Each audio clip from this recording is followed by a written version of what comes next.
It's your show. All right, so everybody, welcome. I just want to welcome you to my first ever podcast, and I am really excited to introduce. I wouldn't consider you my heroes per se, but you're definitely up there as far as someone I want to get to know and learn a lot from. I think, what was it, back in February or March? Probably February. We kind of started talking on, I think, Facebook. You remember that? Yep. Yep. Oh yeah. And basically, we got to know each other a little bit. I started watching your videos. You invited me to the best Facebook page I found for dog trainers, the Effective Dog Behavior Group.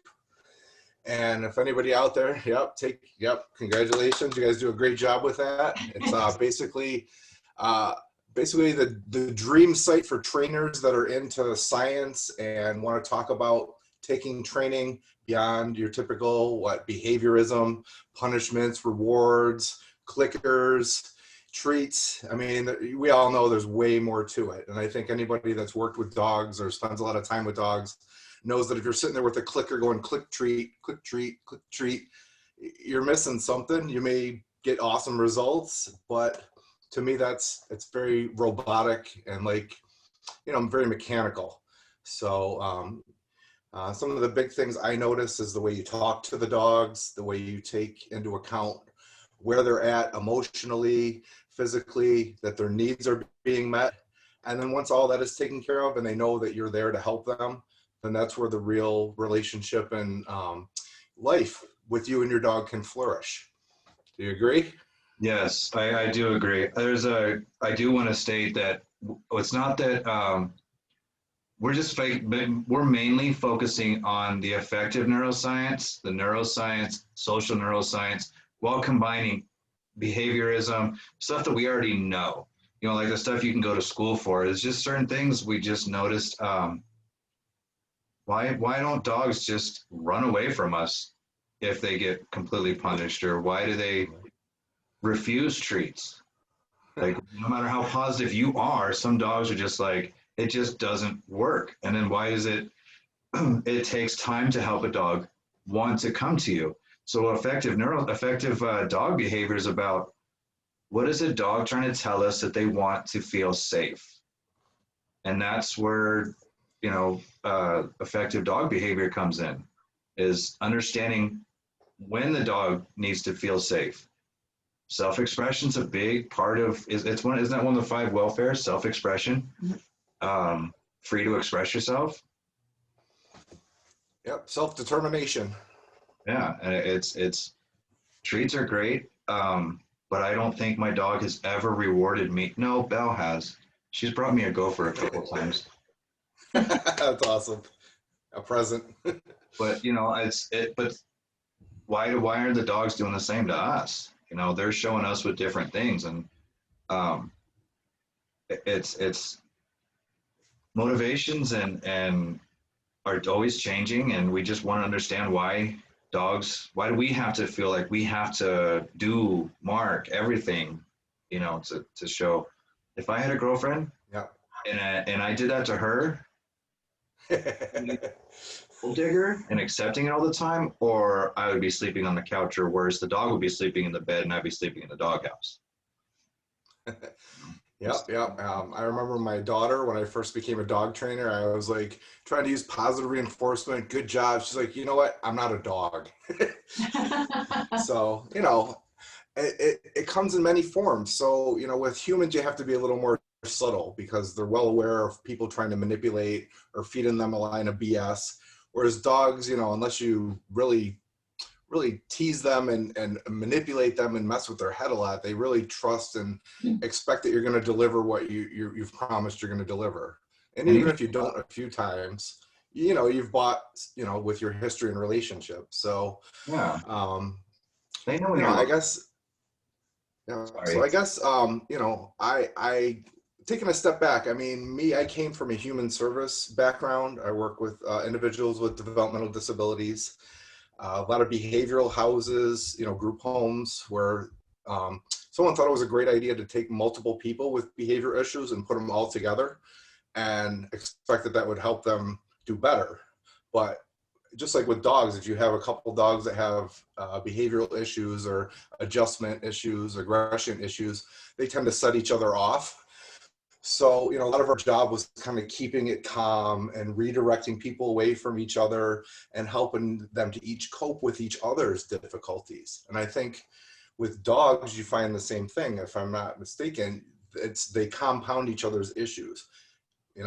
Not, oh, I'm going to get another dog to balance out and help my other dogs, have friends and playmates. It's, now you're adding more issues, especially if they're rescue dogs with baggage. So I think that's where we come in. I mean, that's kind of my forte. I come into this situation and it's very stressful for the dogs, the people.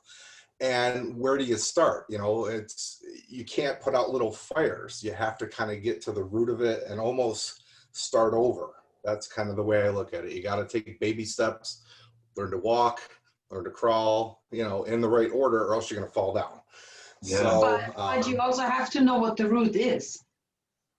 well, right. And sometimes you don't know. You just got to kind of, split behaviors and get to the bottom of it. Or if you have no idea, you build them back up, confidence, resiliency, things we deal with all the time. But your average dog owner is like, what are you even talking about? Yes. He just doesn't want to do it. It's like, well, teach them how to do it. Show them, build their confidence, demonstrate. Whoops, I lost you. I'm sorry. Our camera. I lost you. I got Can you hear us? color bars. Yeah, I can hear you, but the picture's gone. Okay. Oh, there you are. Yeah, we're using a different actual. All right, welcome back. So I okay. hope that doesn't. Okay. So I guess, like I was saying, my background, I work with humans with developmental disabilities. So I used a lot of, positive reinforcement. I worked on a behavior team. We had a PhD that would write the behavior plans and do the assessments. And then we would kind of give them to the staff to, do the day-to-day reinforcement and, behavior plans. So it gave me a real good experience working with, just, humans. They have the right to say no. They have a right to tell you to go F off. They have a right to say, I don't want to do anything you want me to do. And, I am bigger than you. And sometimes they have a lot of energy, just like some dogs, but, most dogs are smaller than we are. So Yeah. At a certain point, you get really frustrated because there's a lot of bureaucratic red tape in the way. It's like, I know how to help you. I have a relationship with you, but I have to follow this plan that's written by some guy that met you once a couple years ago.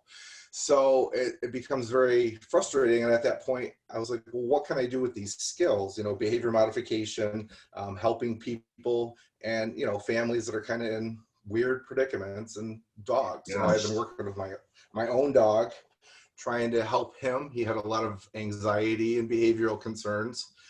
And, I was getting frustrated. I'm like, I know behavior, I know, the science of it, but putting that into practice, I think is the art form. So with you guys, that's kind of the way I see it as, Scott, you're the kind of the artist, you're, the dog guru, you get dogs, and you too, Diana, but you're more the science and the nuts and bolts and the mechanics and the biochemistry, which, I'm kind of between both worlds. And I think you guys have definitely learned a lot from each other. And I can see that where you kind of complement each other.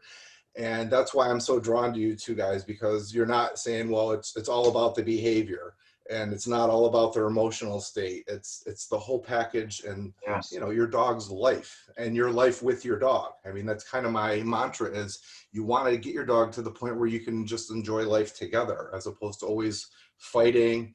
And a big concept, I think, that as the root of it is being in conflict with your dog.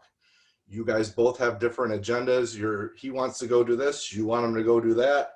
And if they happen to align, that's a good day. But on most days, most dogs and their owners are, it's a shit show for some people. And it's frustrating. And I get that. And I walk in and, the first thing I tell people, and you probably do the same thing, everyone just take a deep breath, get it together. You have to bring your arousal down and then you help your dog bring their arousal down. And, watching Scott, like within 5 minutes of watching a video of you, Scott, I knew exactly where you're coming from, where your brain is at, how you understand the dogs. And I appreciate that. Like it's like watching an artist Yeah, I mean, take a bow. I mean, you've been doing this for how long now? About 25, 20 years? 25 years. Right. And And I most, mean, and this is kind of where the gaps come in because I know of you, but I know a lot about you and your history. So if you guys want to kind of maybe talk about your history and how you got, where you met each other and kind of got where you are now. okay. Well, so just kidding. Go ahead. Well, my history is I'm crossover. Okay, so I used to follow a certain TV personality, and yes, because The Dog Whisperer Man. I'm not Me going to say too. Yes, that's where I started. because I was dealing with some aggression issues, and and so even though I was able to manage those issues, there was something missing, and there was something missing for me, and there was something missing for my dogs. And one day, one of his videos popped up, and he was talking about it was nighttime. He was close to the beach, and he was walking two pit bulls, and he was explaining why you don't need to control your dog with the leash, but you only control you don't control your dog. You build a relationship. And I thought, Yep. duh, this is exactly the missing link. This is what I wanted to have. I wanted to have a relationship with the dogs and not just manage, and so I contacted him. He's always right there helping people. And, that was 4.5 years ago. So that was my background. I've been around dogs forever, but, as a kid, you're more natural, kind of, sort of, but it kind of gets lost when you're around trainers. Yeah, as you get older, In all honesty, Yeah, and I see it right there. I see it right there. The key. Everything else. Yep. When you get older, nothing is as much up there, fun. yes, and you're more cognitive. You're trying to explain it and not feel it. Yeah. And right. he was different, but his background is his own to talk about. Right. And I just want to interrupt 1 second. I see it right there on your shirt, that word play. And that's, a big part of it. Yep. It brings you back to your childhood where you can explore things in a playful and safe manner. Like Yep. even kids playing, kids playing, dogs playing, they're mimicking like some aggressive behaviors. You're playing, you tackle each other, dogs are jumping on each other, biting at each other. And that's where they learn to control those urges to kill and, those aggressive hunting instincts. Social rules. This is where that's a great introduction right there. So, because it involves with a lot of almost everything. Play, every single one of these are primary emotional systems. I don't know if you can fully see that, but play, when we use it as capitals, Yep. Jock Panskip, Dr. Jock Panskip, Dr. Stuart Brown, Jock Panskip was one of the first to discover its own neural circuitry of play, meaning like everybody you see National Geographic growing up, if you didn't focus on the alpha, you focused on why the puppies or why the little lion cubs or almost every mammal species they focused on that geo was able to play around. And it was always to get ready for the hunt. Well, come to find out, it is one of the most rewarding systems in your brain. So you have more, literally just layman's terms, you have more moving parts being activated. Jock says, Dr. Jock Panskip, the rat tickler, says it's literally your brain lighting up like a Christmas tree. So you're learning your cognitive function, you're learning your social rules, you're learning cultural beliefs, constantly, like if you really watch dogs play, and he uses rats, and it's amazing to watch him use rats. I mean, it's science, it's what they use, lab rats and mice. Right. But they were using cats. Cats weren't as social, but when they use mice, everything is social. A lot of the experiments are about being social. The cocaine abuse was about being social. The rat castle, the rat maze. Being social help cure things. But so with Jock, he was able to find out the difference. The biggest thing with Jock was he opened up the brain and was able to say, if I press here, Can you turn it off? Do you like this? And can you turn it off? Not just, oh, look, if I stab here, the arm goes out. If I stab here, wow. It was, if I stab here, or not stab, if I put minute electrical stimulation in these parts of the brain, what will happen? Can you turn it off? Do you like this? Is this rewarding? Because they already had kind of the rewards, what they used to call reward centers, mapped out in the brain. So he already had that history behind him, and he was just taking it to the next step because he always wondered, why do we feel this way? Why do we get happy? There's always studies on fear and rage, but never the real positive ones. It was always, we try to figure out what's wrong. Then we'll figure out what's better. Then we'll work backwards. But go ahead. But also there's you might want to point out, because there's a difference between play and play. Yeah. There's free play and there's structured play. Yes. So we are talking about the unstructured free play. The zoomies, the random digging, the random jumping up, the random roughhousing, the wrestling. Why do kids like to come in and make up stupid rules to the game? Hey, let's play. And then you come in and they start throwing them around and making stuff and cracking jokes. And you're like, wait, Doesn't make sense. That's not the way I learned it. But you know what's interesting? One thing I found that was common amongst kids and dogs, that's just a theory, hypothesis, whatever you want to take it. Both of them know how to play tag. Yes. There's always a safe spot. They Keep run away. Yep. away. And it's fun for the individuals. Meaning, as selfish as it is, and you look at kids and puppies, they're selfish. So if they're selfish, oh man. if they're selfish, then why? It's because the brain is actually rewarding and learning the social rules. So these things, like you can learn, you can learn games, but the urge to play is innate. So that's why it's so important. Like, I mean, when dogs first. Yeah, go ahead. I mean, I don't know if you notice this too, but when dogs first meet, the first thing they have to negotiate is, can you take the pressure off me? Can you give me some space and back off if I need it? And as soon as they can do that, they're best friends. Yeah, and that's why working in doggy daycares, and when I teach people who want to bring dogs to dog parks, I bring out dogs for interview process. The new dog has got all these different, the warehouse I used to work at, the place I used to work at was huge. Smells, it's been there for many years. Yep. So the dog is into a brand new sensory overload situation. We go out to the backyard. I let them de-stress, do what they have to do, get upset, anything they want to do because it's highly stimulating. I don't know anything that they're smelling, but I know any given day I've got 50 to 70 dogs, if not more. If it's a holiday, I've got close to 200 dogs, excuse me. Yep.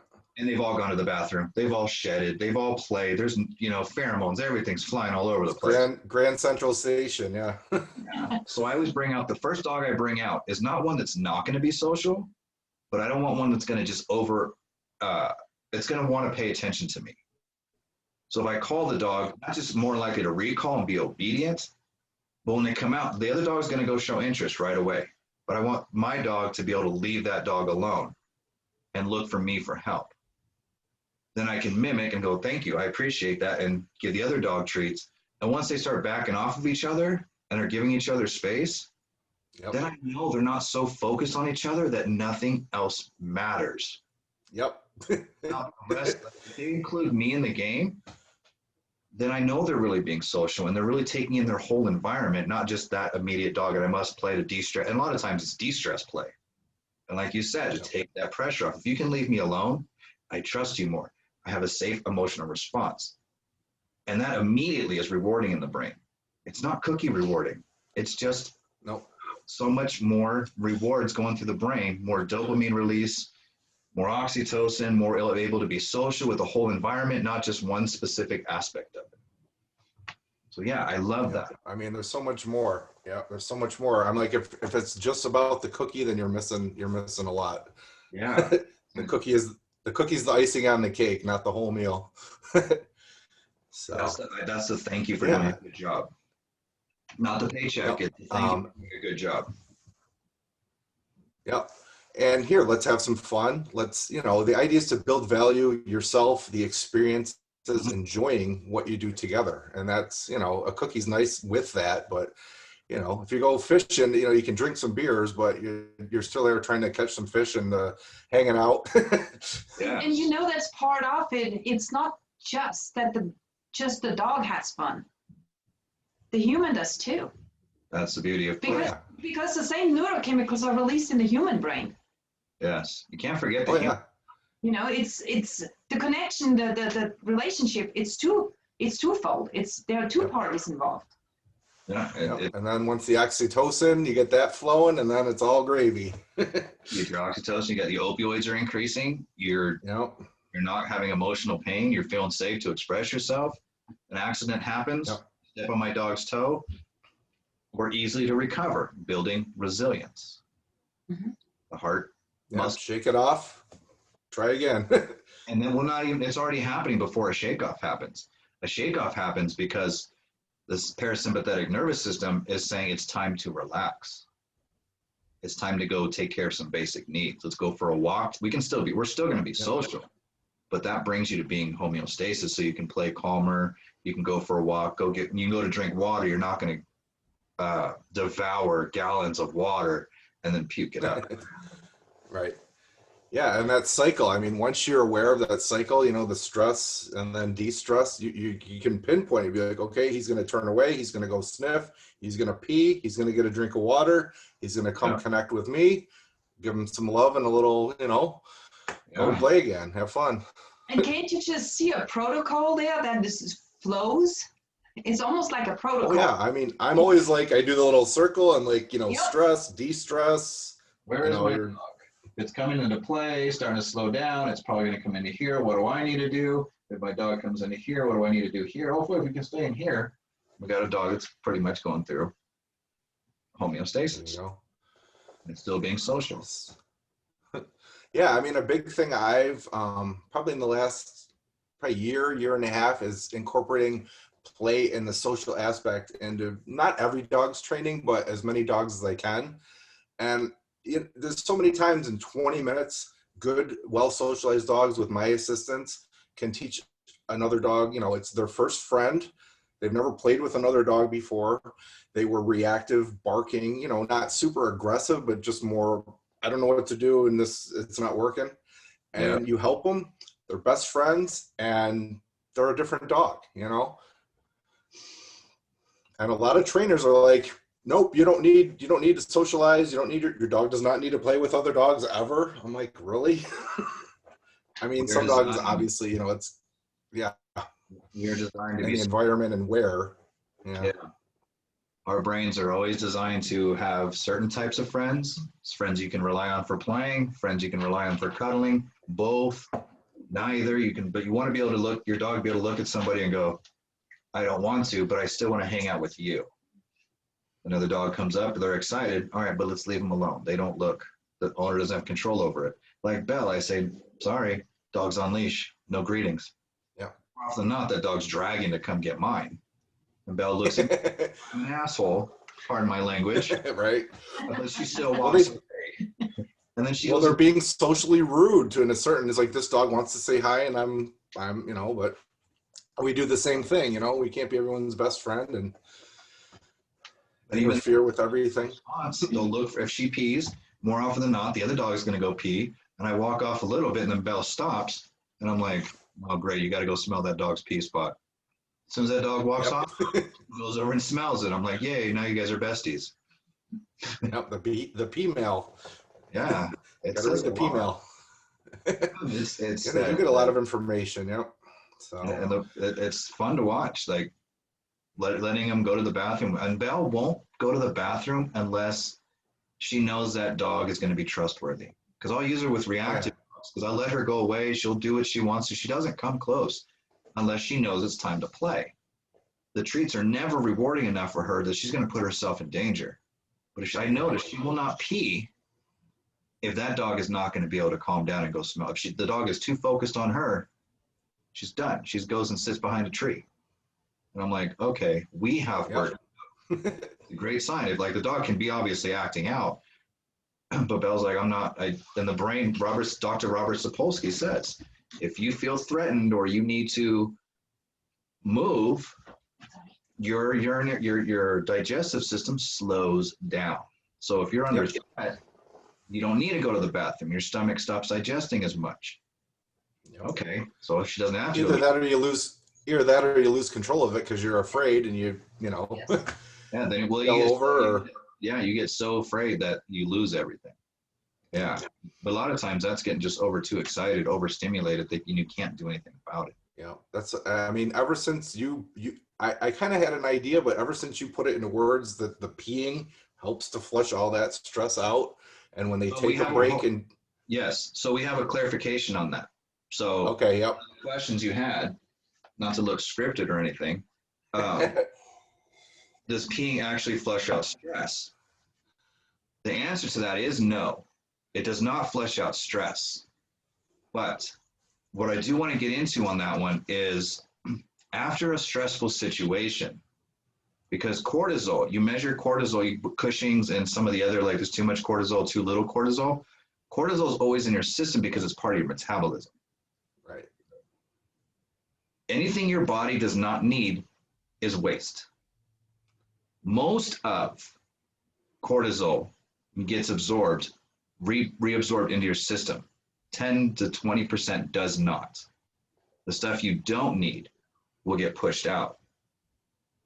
There's like 3,000 chemicals in human pee, at least. So it does not flush out stress. But basically what I try and tell people, it's like when your dog can go to the bathroom, the brain has already decided that the stress levels are dropping. Yep. It's not needed anymore. It's absorbed what it needs. So yes, and this is where the DHEA will come in. Once the cortisol levels start to drop, your DHEA lets you open back up and learn more. Diana's really good about the DHEA, which is a supplement you can buy, but it doesn't work very well during stress. I'm sorry. It works after stress.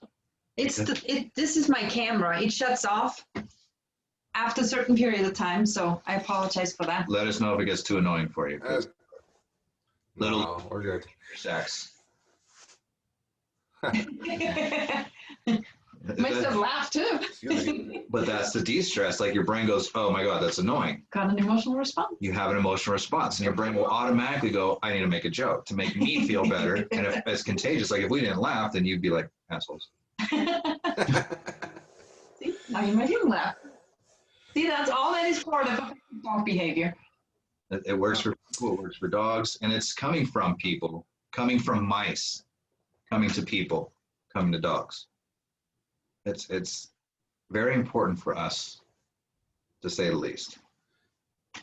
So Diana, you told us a little bit about your history. Scott, I know you talked a little bit about working in daycare. I think you were like the top dog walker for a while somewhere. oh my God, that's where I started.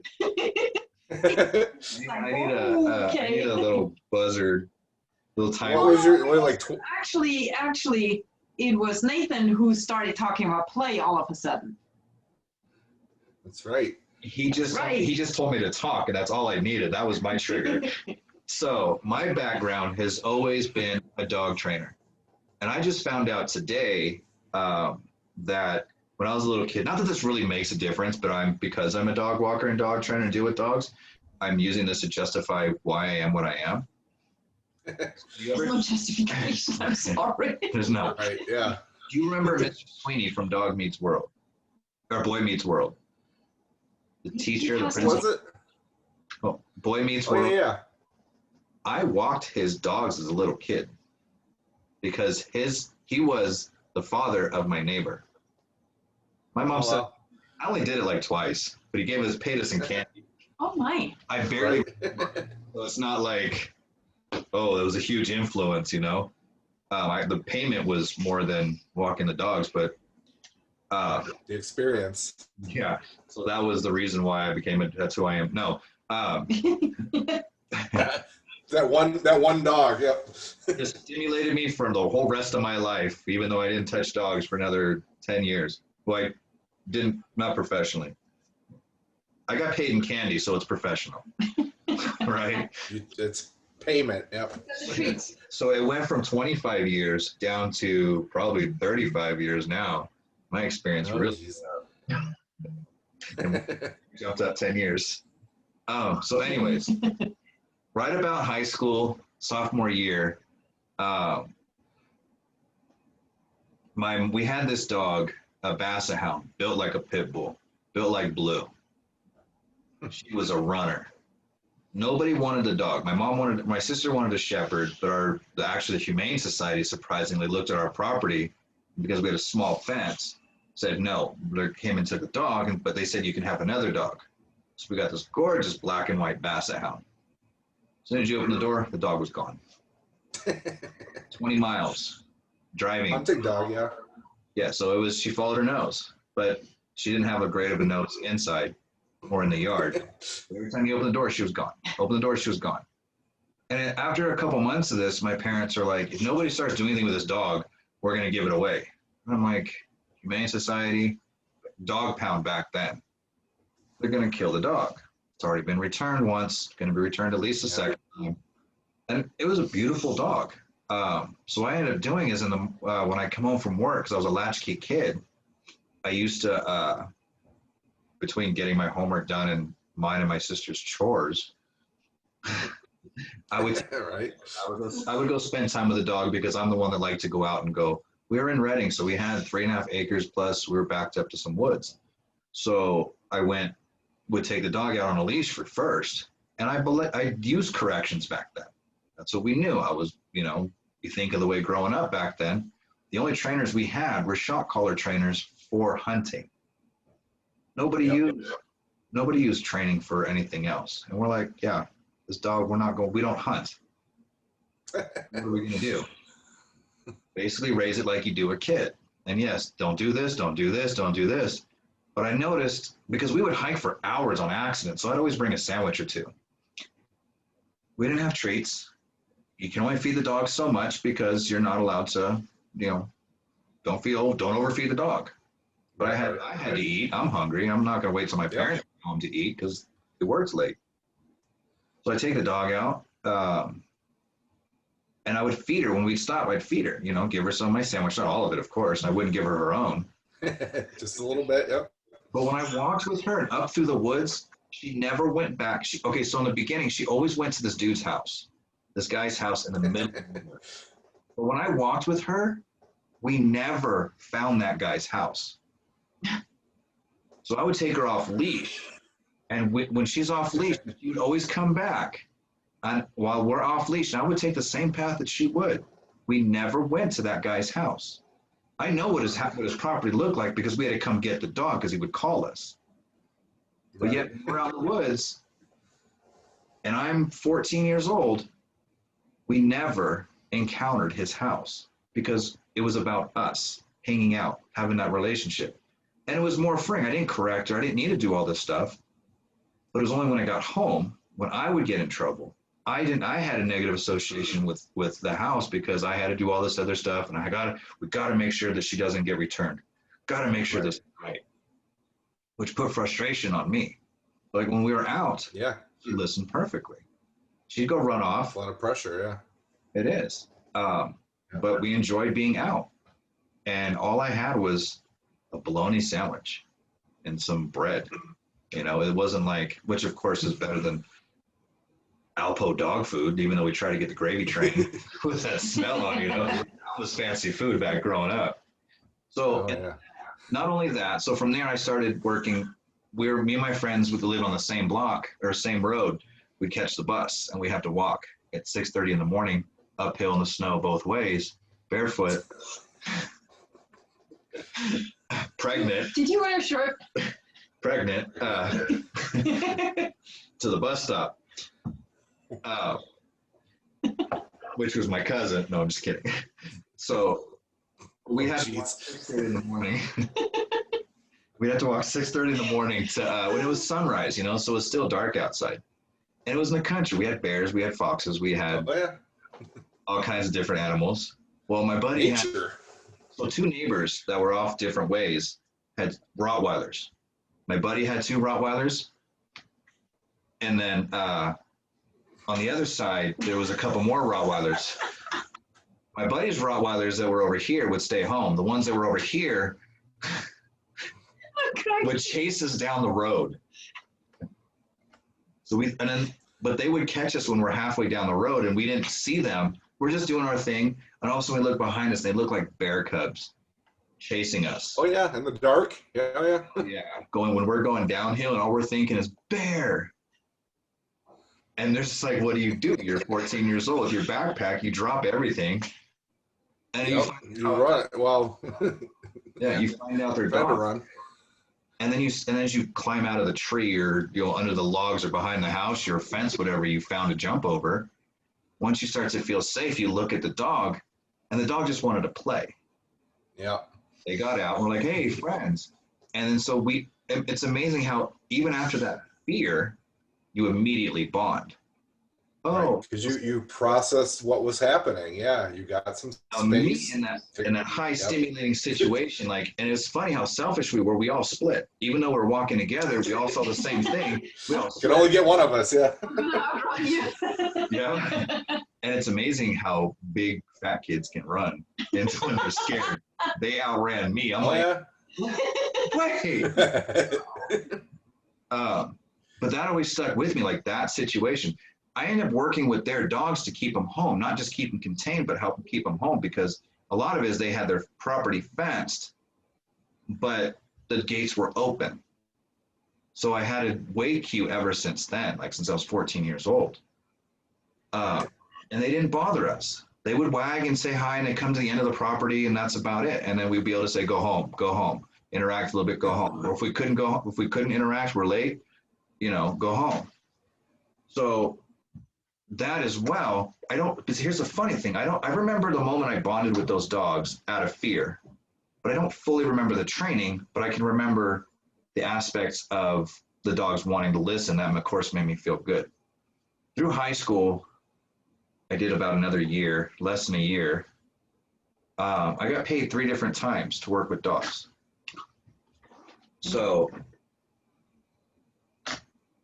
I was like, okay, I guess you can make money off this. This is great. But it was nothing compared to, those other shock collar trainers, the hunting trainers. I'm not going to say shock collars because they're hunting trainers, hunting dog trainers. Yep. Your specialty. Yep.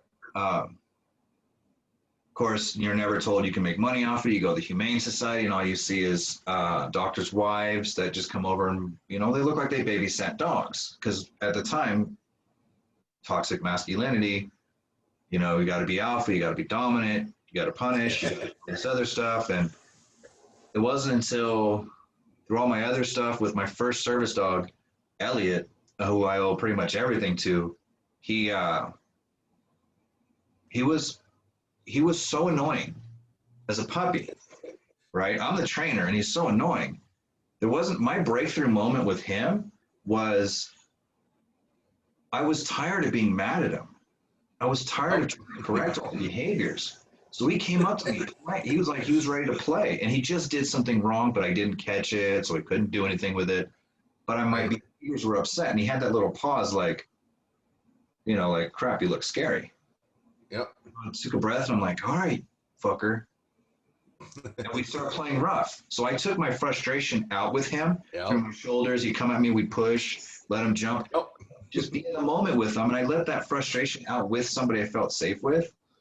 From then on, we bonded like crazy. So play is a great de-stress play, because I was stressed. After that, I'm in front of work, in my work uniform, working at KFC. I wish I didn't have to say that, because I'm working at Popeyes too, and I like Popeyes more. But it happened in front of Popeyes chicken. Popeyes chicken, that's good chicken. Oh yeah. And then we just sat out front after we're done playing. We just cuddled. Literally just sat on the curb, and we got people watching us, did not care. So it goes back to the kids playing. When you just let go and you're just doing that, you feel safe enough to express yourself. And then from then on, anytime I felt like whether I was going to commit suicide, I go to look at him, and he gave me that look, and I go and cuddle with him. I was upset. I look at him, we go cuddle. And then we would go play together, go do something together. Nothing, like no purpose. We go for a walk, and maybe we go a block, 2 blocks, and go, that's enough. I just want to chill out. And he'd be more than happy to do that with me. But yet he was protective of other people's kids. With certain life situations that we were around, a lot of our friends were very poor and a lot of trauma involved with this. Well, we were out doing our thing. Mind you, we're teenagers and young adults, so there's partying involved. There's drugs and there's alcohol involved. When somebody was feeling panicky or was going through an anxiety disorder or was ready to have an episode, he would walk over to them and sit with them. Yep. And they would start petting him. And I'm looking, I was like, well, because I'm always watching to make sure he's not going to do anything wrong, right? That's what we got to do. He's part pit bull. I always got to make sure, he's unneutered. Oh my God, Oh yeah. And I'm just watching him. So I stop and watch. And I'm watching that person start to want to focus on my dog. They start to snap out of it. And I had panic attacks. I have PTSD. I have depression. Anchoring. Yeah, it's a very big concept. I do it with dogs all the time, just touching them, talking to them, bringing them back to reality. Well, but he's also bringing them. He noticed. Oh yeah. Not okay, and walked over to them. And then they would start to, when they were able to, he would do the touch. If he had to, he'd lay down and put us up against him, and you're watching the person's leg move, and that would instinctually make the hand want to go over to see what that intrusion was, and they would start petting him. And when he got that okay, he would lean in a little bit more, and then before you know it, that person's coming back to the party and conversing with us. While we have no idea what happened, but we see what's happening. We're like, looking back on it, you're like, okay, that person wasn't normal in that moment. They weren't themselves. Right. We got into a car accident, and I'm the one that has to make sure everybody's safe. I was in the car when it got into a crash. I wasn't driving, but we had a person with a broken leg, got him out, got him up the road, make sure it was okay. The driver got them out, and the woman, she had a traumatic episode, and Elliot walked up and sat with her and would not let her go anywhere else. While the rest, I'm checking the car, making sure there's no fluids, make sure it's not going to explode, to get everybody else out. Right. Everybody else is with their loved ones. And that's always my thing. I've always been a protector. I got to make and check the situation. And then she came up to me, one day, she's just like, you know what, your dog has always known when I'm going to be upset. And she's like, I was a cutter. I'm one of those that will do self-harm. And he's kept me from so many episodes from doing self-harm. And I'm like, wow, my dog's right. And I didn't know, that was my friend's cousin is what it was. So she came from Pennsylvania, I think, or somewhere in the East. I'm in California. And she'd come over and spend the summer or whatever. And I would see them once in a while, pool parties, whatever, if I wasn't working, trying to find work or stuff like that. He and I were homeless. We're living either in cars, couch surfing, or on the streets. So this is the way our lifestyle was. It wasn't like I needed to train him for this. I wasn't going to afford training. I wasn't going to, anything that I needed. It was between me and my dogs, whatever we can get. Yep. While trying to be a productive member of society. Because you guys are literally in it together. You're looking out for each other. It's close to the traditional, human dog relationship back in the day that you can get. You're out against the world. Scary things are out there. Yeah, you can't lie. And it's like even that feeling safe, like the things that were worrying me was societal changes, was societal standards. But at the same time, I was still able to focus on us I felt safe enough to try and look for a job. Felt safe enough to try and find us a home. My daughter was born, trying to make sure I went to go see my daughter. Even with all the crazy lifestyle situations, I was still able to focus on not just him, but doing what I needed to do to survive. And even through lots of unsuccessful situations, we eventually got to Santa Cruz, and I became a trainer at PetSmart to move along on the story. So I did that professionally. As little as you want to call it PetSmart, not you, as little as people want to say big box stores are not professional, they really are. A lot more they can teach. But at the time when it came out, I think I got into it 8 years after PetSmart first started. So everybody was very emotional, very happy. This is before they had their daycare center, before everybody started banning pit bulls. You had to sell, you had to teach, you had to teach all the classes, you had to go to strangers and talk to them, you had to use your dog as a demo dog, you couldn't use correction, you had to be the face, and you were in public. And I think this is one of my things why I love being in public, is you had to do this in front of people. You're teaching classes in the middle of the store, and then you got to teach off-leash stuff and if your store was busy in the middle of a city, everything that they teach you is to be able to handle those situations. That's why you have those 3 levels of, you got your beginner, your intermediate, and your advanced. And then you can go on to CGC, you can go on to all the other stuff. But doing that, like I had people repeating classes just because it was so much more fun.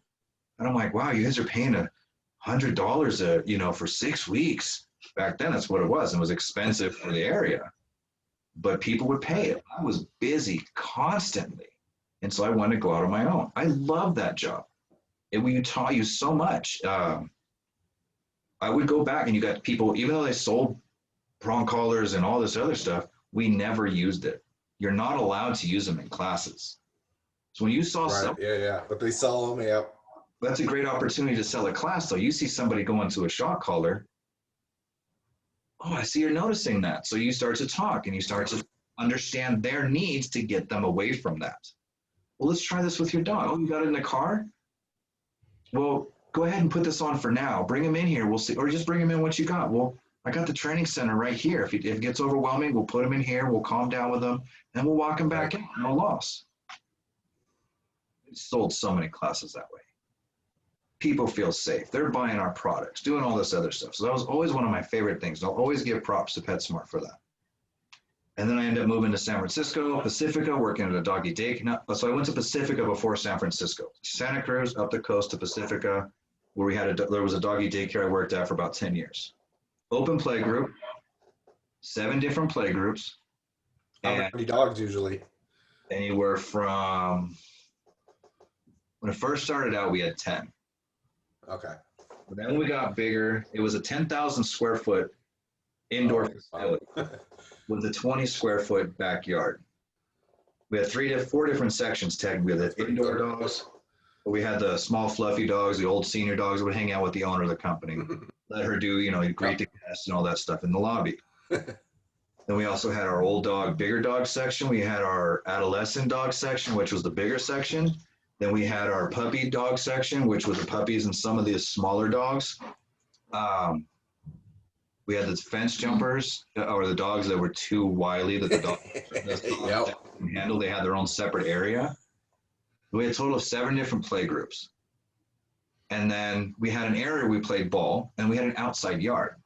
So the dogs got rotated every 2 hours because it takes you. We want them out there 30 to 45 minutes at most. And they're all off leash. I don't care what you bring your dog into. Bring your dog in with shock collar, prong collar, bark collar, gentle leader, harness, freedom harness, no pull harness. Doesn't matter. We're not using it. Your dog is off 100%. One person in every group, at least, ideally. And a lot of days it was just us 2 with upwards of 75 dogs. Because once you get popular and people see you, they're going to leave your dogs with you. And it wasn't about keeping them calm. I was the one that went and interacted with all the dogs. I was the one when they wanted to cuddle. I see you're scared. I'm going to go hang out with you. Some dog's bothering you. I'm going to protect you.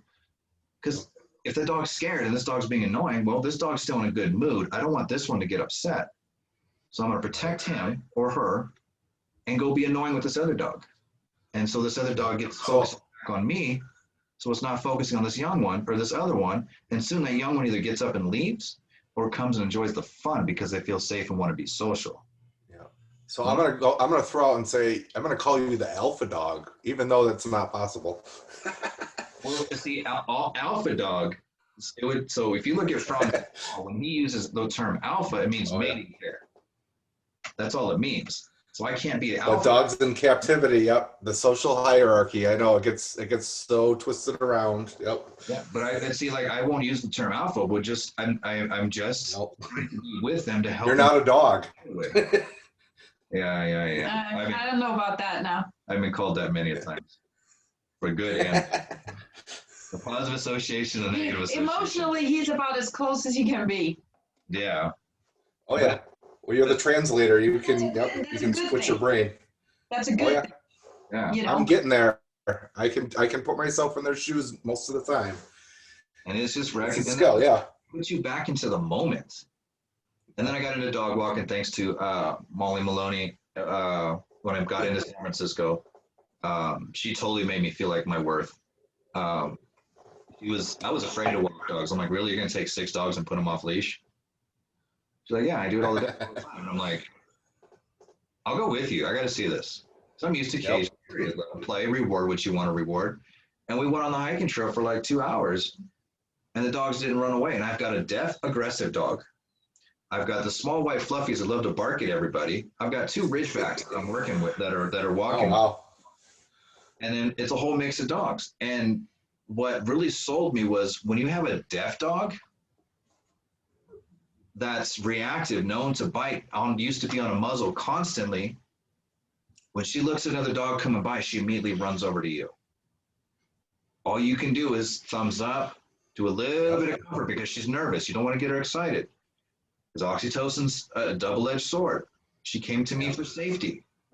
I'm going to stay there with her until she feels safe. Everybody else, and then everybody else recognizes that, and they don't run off. They're staying close. And I'm like, why is all this possible? Well, I got 7 dogs. I'm comforting 1, and everybody else wants to hang out instead of continuing up the trail, what they're so used to doing, going up to the pond where they go swimming and go drinking, go play out in the woods or go play with these other dog walkers walking by. Why is that? I didn't teach them to leave everybody alone. I didn't do all this other stuff, but they understand that it's better to stay close. And it's just like, I keep doing that. This is more and more rewarding, even though I'm trying to comfort this one, potentially dangerous situation here, this ticking time bomb, because if she's nervous, we know how nervous dogs can get. And if they're deaf, they're not going to hear another dog growl. And if your deaf dog does growl, it's going to be even more dramatic than if the other dog does. And the owner was like, wow, the owner of the company and the owner of the dog was like, wow, she's done so much better. And this is not Precious. No, this is an Australian Shepherd, Australian cattle dog. Mm-hmm. Bunny. Oh, yeah. And she's able to hang out. I could pick her up. I could take her out. She hung out with the groups. And then, eventually I started doing it, going out on my own. Then I got on with Melanie, with Roman Rovers, and been there until, even through all this stuff with effective dog behavior. So it's been, since I was 14 is really when I started working with dogs constantly, because I didn't want to go back to the shelter. And then the neighborhood dogs, working with those dogs. When you got a 14-year-old kid getting hired to work with the Rottweilers that are supposed to be dominant and dangerous, and then throughout life, you're still working with dogs and helping them feel safe. It was just, when I went to Santa Cruz, I was like, you know what, I'm not doing anything else. I'm going to be a professional dog trainer. I'm going to stick with it because this is what I'm good at. I'm tired of getting laid off by everybody else. If I don't make money, that's my fault. If I'm working fast food or something else, if they lay me off, what am I going to do? I'm reliant on everybody else. At least I'm more self-reliant. And that's kind of, with dog training, I'm like, if you need all these fancy leashes and collars and technology and, it's like, you should just need your voice, your interaction, your hands. I use touch as a reinforcer, between praise and touch and just communicating and them, being proud of themselves and having a good time. That's then a treat once in a while is good, nice, I tell people, so there's that, I call it a myth, that treats are your paycheck. And I'm like, no, think about it like this. You get your paycheck from a specific job, right? Every 2 weeks, you're supposed to get your paycheck. Yep. What if, and it was a decent paycheck, it wasn't a great job, but there was just no room for advancement, you're ready to move on. Are you going to stay with a job that you don't get any appreciation from and just quit to the next job? Or are you going to kind of stay with the person that goes, you know what, thank you for doing this? Yep. It's how much you like your manager. You want somebody to recognize that you're doing okay, that you are feeling appreciated. That means, so when you do get your paycheck, you're like, okay, you know what, I'll stay here a little bit longer until I can find the right job because I feel safe. I feel appreciated. Right. That's why we're in most relationships, because we feel appreciated individually. And it's not always, how can I fix this relationship? If I see this person, how am I going to make them better? No, it's, I need this. How do I need this? And how is this going to benefit me? And also, what interests do we share? How can I feel safe enough to express myself, to explore their interests? And we start to do more things together. And then we Right. do things together as a group, and it's more rewarding socially. So when stress does And, happen, we feel and a lot of jobs, it's your creativity, what you're producing, what you're putting out there, not the paycheck, not, pleasing your boss. But, those are nice too. If you don't have a paycheck and you hate your boss, are you going to be as creative? Are you going to put out your best stuff? Probably well, not. yeah. Well, you're not going to put your best stuff out there, but I'll bet you'll be creative. Yeah, but in your own right, you'll do it for yourself, not for them. Yeah, how do you avoid your boss? How do you do as little as possible while still getting paid as much? Yes. You're still creative. Yes. You're just not going to work as hard their way, but you're going to work hard to have more pleasure because you're not getting it from your paycheck or your boss. Yes. And that's usually when employees bond. They bond over the hatred over the boss. So they're still bonding over this. So there's like what they call trauma bonding. Through stressful situations, through negative reactivity. If something you don't like, somebody else doesn't like it, you guys can complain because you're like, I don't like it. I don't like it either. But I hate it worse. You really hate the job? Yeah. You're in it together. Right. Dogs, when they go to redirect on you and you play with them, play rough, and a dog gets mad at you for playing too rough, doesn't mean you're in a bad mood, but they bond over with you. That's what stress does. It doesn't want you to stay upset. It's not going to kill you if you get upset. It makes you get over and helps you problem solve. Resiliency, confidence. Yep. That's what play is for, building resilience. So you feel safe enough to go, oh, my bad. To apologize, to conflict resolution, recovery. Oh yeah, the first time you got that reactive dog or that resource guarder that like their best friend, they lose it on them and then like, oh, sorry, I'm sorry. Can we still be friends? And then they patch that relationship and they learn and they grow and it's the ones that don't want to or don't know how to. Yeah. And then I don't know of one relationship, human or dog, where they haven't had an argument. Right. If you don't, but it's a recovery. Like you see people like, oh, we had a fight and I don't want to be with this person anymore.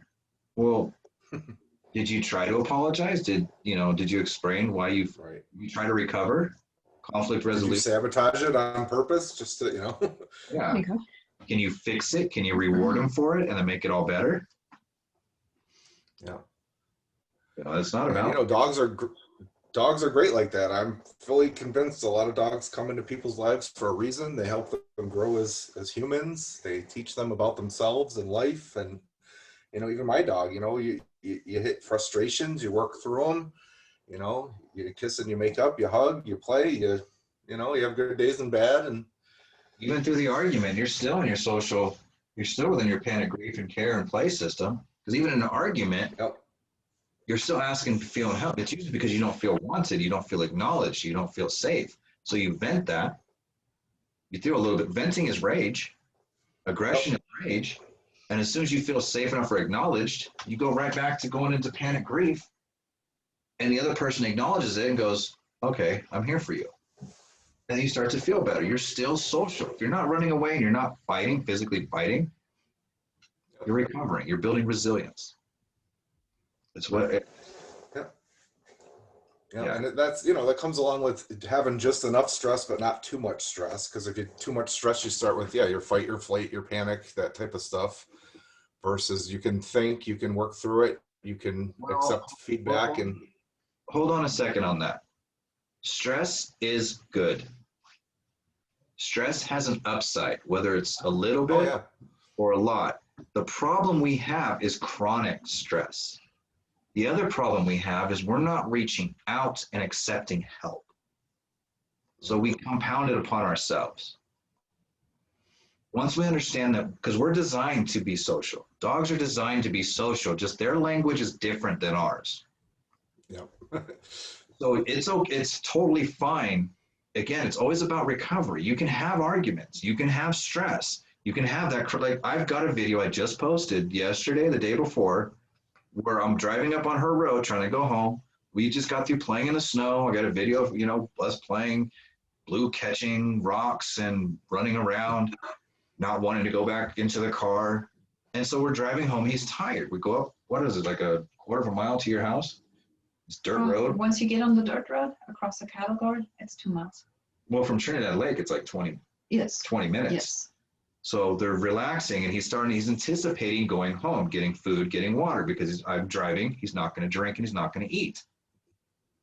I don't have a buffet for him while we're driving. He's in the front seat with me. Belle had the water. He was up front. But as we're coming up the road, a brand new dog, a hound. Not only that, we've got 3 horses coming up on the road, and we had to stop because everybody stopped in the middle of the road too. Blue looking at a brand new dog in our neighborhood because everything's off leash. Was it my horses? Yeah. Yep. Jody and the 2 black ones. All of them. Yeah. Mm-hmm. And of course, they recognize my van. Oh, hey, friends. Blue's whining and getting all upset.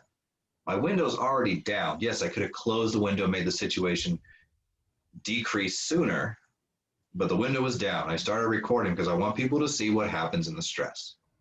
He's whining, but he's not getting into my lap to attack the horse or trying to get out to attack the brand new dog in the neighborhood. He saw the dog first. And of course, as I'm filming over here, I forgot her really friendly horse has got his snout like right here while I'm looking over at Blue. And I'm like, oh, damn. But I can hear Blue get a little bit more excited. I'm like, hold on. But I just kept petting him. The horses go past us, and the dog stays off to the right-hand side and pees on the bushes over there. So he had a little bit of stress too. It was all anticipation, like, I don't know what's going on. Usually just go walk with the horses. This guy's standing in the middle of the road. So he goes up, pees. Blue watches him. We drive up, go park, try to take him out to go potty, but he wanted to go back into the trailer. Took him into the trailer. We comforted. Like the whole time I'm comforting and playing, and not comforting and playing, but I'm just gradually petting him. And he calms in, he gives me kisses. You see him sigh, he does a shake off, all this stuff while we're still in the car. The sooner you can get that shake off, because your brain, you have 2 nerve parts of your nervous system. Autonomous, right? Autonomous. That thing. Autonomous. Sympathetic and parasympathetic. And parasympathetic, yep. He's in his sympathetic. Anytime you got action, you're in your sympathetic. When you're trying to be calm, and the parasympathetic wants you to be calmer. So your brain already wants you to be calm. So it's going to bring you back to being calm. Yep. So if you do it socially, you're going to get your shake off sooner. You're going to get your lip licks. You're going to get your yawns because it's all emotional change. And we get to the house. He wants to go in. Fine, great. He ran inside. We weren't that far from the situation. He looked back. He watched everybody disappear in the back of my car. And he goes inside and we cuddled. And then we took a long nap because after stress, naps are good. Daydreaming is good for you because that's what you're supposed to. After high stimulation situations, your brain wants to process what it was. Cortisol, encode it, yep. And then see, that's why DHEA is really kicking in. Daydreaming is not bad. Taking a power nap is not bad because that's your brain literally reprocessing everything so you can. Or even a little meditation. Well, no, not the meditation, not yet. The meditation's not yet. It's just your brain automatically wants to process that information. It wants you to heal and get over it. That's why dogs, you'll see them stop, do the big yawn. And when they go to take a nap, they'll power nap. They'll drink their water, they'll go rest with you. And that's the thing about stress. We haven't even gotten deep into the stress yet. Well, it's something that we do teach, Yeah, during in our seminars, it's way deeper than what I'm discussing now. But one of the things about stress. I'm talking, stop it. Stop mansplaining. I'm just kidding. One of the things about stress is that, every time we or the dogs experience stress, it's actually a chance for the brain to shape itself in a way that helps us or the dog to deal with the future stress a little bit better. That's part of resiliency. So if we try to avoid stress for our dogs, we're depriving them from the chance. And I know about eustress and de-stress and all that stuff. I don't even use eustress anymore because even the bad stress is still designed to help the dog build resiliency. So if we stop every bad stress, we actually create a brain that is more susceptible to chronic stress, because the brain doesn't shape the way it needs to shape so that it knows how to deal with stress in the future. And that's where mindset comes in as well. So as long as we as humans think that stress is bad, because we think that we get so sick from stress, Which we do. Which we do if we think that stress is bad. Stressed out, yeah. Yes. That's the long term, yeah. Hold on. But listen to this part of it. Sorry. Listen to this part. This is the part that's very, very important that people miss. The thinking. The thinking, the mindset. If we believe that stress is bad, stress will be bad. If we believe that stress is good. So did you catch that part? If you believe stress is bad, it will be bad. It will be bad, and it will harm you physically. Slow down. I want to repeat it, because if we repeat it, it sticks in, and then you get to 4 minutes, it changes the brain. Yes. So we're manipulating. So I know you're excited, and this is very important. We get to discuss this. So I want to make sure that when you think about stress as negative, like she's saying, it's harmful. It's harmful. So there are only 2 types of stress that are harmful. Okay? Chronic stress, and the type of, or the stress that you believe is harmful. Right. Well, because that activates your sympathetic nervous system, which makes you more tense. Even if it does, it's not going to kill you. No. It's going to help your body.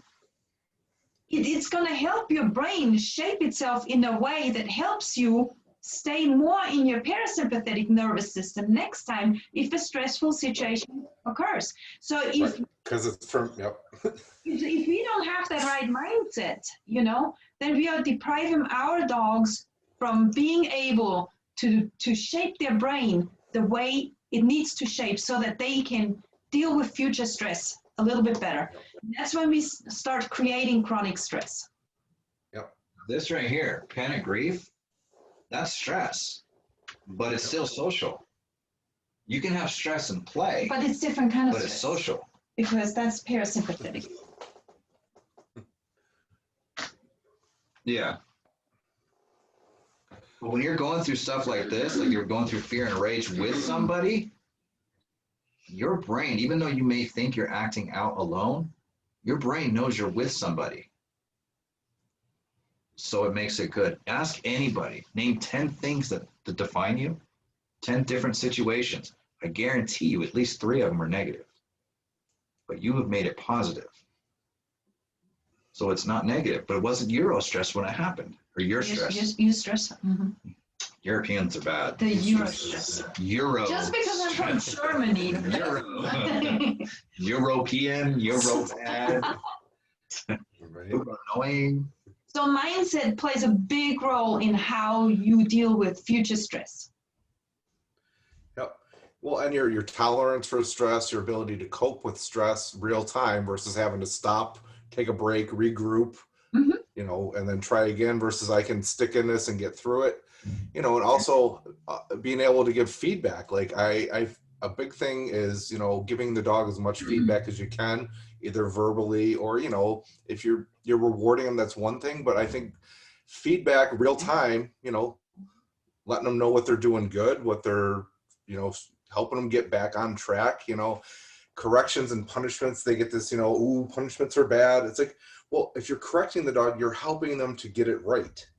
You're showing them the way that helps them get through the situation. That's for next time when they are faced with the same thing, then they know what to do. They're more comfortable and they don't get as stressed. Well, let's put it this way. Let's take that correction situation. So your dog's acting out. You pop the dog with the prong collar. Positive interrupter even, okay? We can include everybody. If the dog doesn't like it, it's causing stress. If it's overstimulating, it's causing stress. But no matter what, the dog is finding ways to work through it. Nobody dies, or you don't really die from a stressful situation unless you have a weak heart, or you have lesions on your brain, or you can't properly process. And that's usually something that's more genetic. When you have a highly stimulating situation, almost every single time the dog is looking for a reward. So if the dog knows it's going to get a correction because you did not pay attention to its subtle movements, when it slowed down, when it paused or froze, when it looked at you waiting for a communication, you're still on your phone, or you're still walking because the dog is in the perfect the way it's supposed to be, or you're too busy, you know, following the dog everywhere when it's anxious, trying to call its name, trying to do all this stuff. Okay, go potty. Okay, come get it. And you're not paying attention. Micromanaging, yeah. That's stress. And the dog is still trying to find ways to get you to pay attention. The dog is going to be social, even if it's not looking at you, because dogs are not designed to make eye contact. They're supposed to be looking forward. A nose is out gathering everything, and it's all wafting back to them. Their eyes are gathering all the stuff out there, and their ears are radars. That's why they can move. Yep. You are part of that environment. So if a dog feels nervous with you, it's going to slowly look for you. If you don't see that, you don't seeking connection. The panic grief system. If you don't notice that, your dog will drop down into fear. You still don't notice that then, it's going to go into rage. The urge to defend itself, or the urge to run away. If then you pay attention, the dog knows, if I get dramatic, the human will listen. Yes. Dramatic in here. Because have you noticed in evolution, the dog's eyes have changed to be softer, so we will take care of their emotional needs. That's why you can't walk into a pound and not feel an emotional tug on your strings. I don't want the dog. Puppy dog eyes. Look at those eyes. Okay, we're gonna walk in. Yes, we can go walk in. We're gonna go look at the puppies. Okay, we're done. Yeah. Because because those eyes are designed for us to meet their needs. You look at a wolf, you're like, that's a pretty cool, damn big ass dog over there. Can I pet you? You're using fear and anxiety to make sure you're going to stay safe. You have anxiety. So the wolf's eyes, and you're not supposed to stare at a wild animal in the face. Because they know it. Yeah, they know you're nervous. And that's what they sense. And they're looking at you, all your body language, and going, you dumbass. And they usually will come over and will ignore you because you're not. They don't need to eat. You're not a threat. They don't need to hang out with you. And you're like, oh, he doesn't love me. No, because you're scared. They don't want to be with you if they're scared because they're in a good mood. Why do you want to hang out with somebody that's constantly scared that you don't know? You can easily go get attention from the next person. Dogs' eyes are designed for us to go, oh, how can I help you? So cute. Yeah, you're so cute. You're going to take all my money and you're going to put me in bankruptcy, and I'm going to cater all my every single need and never have a life ever again. Oh, yeah, I've already got kids. That's why I don't have a Jeep yet, because my dogs eat the Jeep payment. Eat your Jeep payment? Yeah. Yes. Among other things, yeah. Among other things, absolutely. Yeah. So we didn't even get to your questions. Yeah, I mean, we're going pretty good here. We're like over an hour, so. And we're still alive. So, yeah, I mean, I think we touched upon quite a few of them. I mean, my big thing is the touch. That's where we kind of, I think, met each other when I was bouncing around some Facebook groups talking about touch as a primary reinforcer, and people are like, no, touch is not a primary reinforcer. No, you don't need to be touched to live. You won't die if nobody touches you. Okay, you put a dog, so there's already been these experiments. You take an animal, the rhesus monkey, I want to say it's Thorndike or Watson. And in fact... Harry Harlow. Huh? Harry Harlow, I believe. You might be right. I don't remember the name. The monkeys, yeah. The rhesus monkeys one was a cage that fed the babies, and the other one had a carpet, so it was warmer. I think you're right. That's who it was. I was always... think so too. And it was... Because I bring that one up, and they're, and I'm like, well, if touch is as a secondary reinforcer, what does it predict? What is the primary reinforcer that the touch predicts? And nobody can give me a straight answer. Opioids. If it's wanted, it's opioids. If they accept it, it's because they were going through withdrawals. They were going through opioid withdrawal. Every time you It miss, helps. Yep. Calms them down. Yep. but it makes them, it doesn't necessarily always calm them down, but it just helps them want to be with you. It helps them feel good. It helps them feel good. It helps Yes, there you go. connected. It helps, Then your oxytocin and it kicks in. helps ease the pain. Yes. Just imagine if we wouldn't have those endogenous opioids, if we wouldn't have those opioids in the brain, we might be a lot more in pain. That's why lonely people might get a headache quicker, or they might ache a little bit. Body aches. Yep. Because they're missing those opioids. And Which so stresses you. Yep. physical pain and the emotional pain kind of go hand in hand. So one, Yep. and physical pain also releases opioids, but not necessarily together with oxytocin. But when you get that combination, oxytocin and opioids, through touch, that's the cocktail. That's the one that you really want. Yep. The bond. Yes. Yep. Sorry. Yes. And touch is a double-edged sword because touch can be overstimulating as well. If you're trying to touch a dog that's a little tense or not receptive. Think about it. If the dog does not want to be touched, okay? Yep. Even though we have bonded with dogs for thousands of years, okay, if the brain hasn't really been stimulated in a way that helps release the opioids, that our touch helps release those opioids, then we need to start working on that. And I can do that. You can do that little by little, a little touch here, a little touch there, just to start stimulating that. And give them a lot of breaks because they do get overstimulated within seconds. Yeah, and all of a sudden you have this really shy dog that didn't want to be touched, and then it starts leaning into you, and it starts coming back for more. Then now you Seeking, have the opioid addiction going. Well, hold on. Seeking encompasses everything. Yes. Seeking, right, but he's seeking your touch. Yeah. Yeah. So yes, Yes. I just want to make sure when people hear seeking, you don't activate seeking. Seeking is encompassing everything. It'll tell you if you need to be fearful, if you need to move away, if you need to smell something, or if you need to pay attention to something, or it can give you anxiety, it can make you fulfilled, it can do everything for you. It's what makes you survive and thrive, period. Yep. Even when you're highly stressed, it's what makes you survive and thrive. Sorry. No worries. I got an experiment for you, Nathan. Sure. Come on. So I've been thinking about this a lot the last couple of weeks. That's longer than that, but I've kind of done this automatically without thinking about it. But now that I'm going to put it out there for other people. 3 spots on your dog that you're going to get an emotional response for sure. And use your dog. The butt and the neck are going to make your dog hyper. A little more highly stimulated.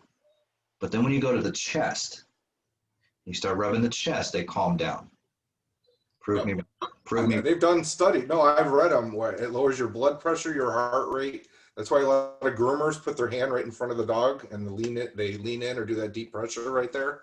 Yeah. But yeah, touching their butt, yeah, they're definitely going to get overstimulated at first. I mean, but it's not just that. But like, if you even, I'm talking about the dog you know.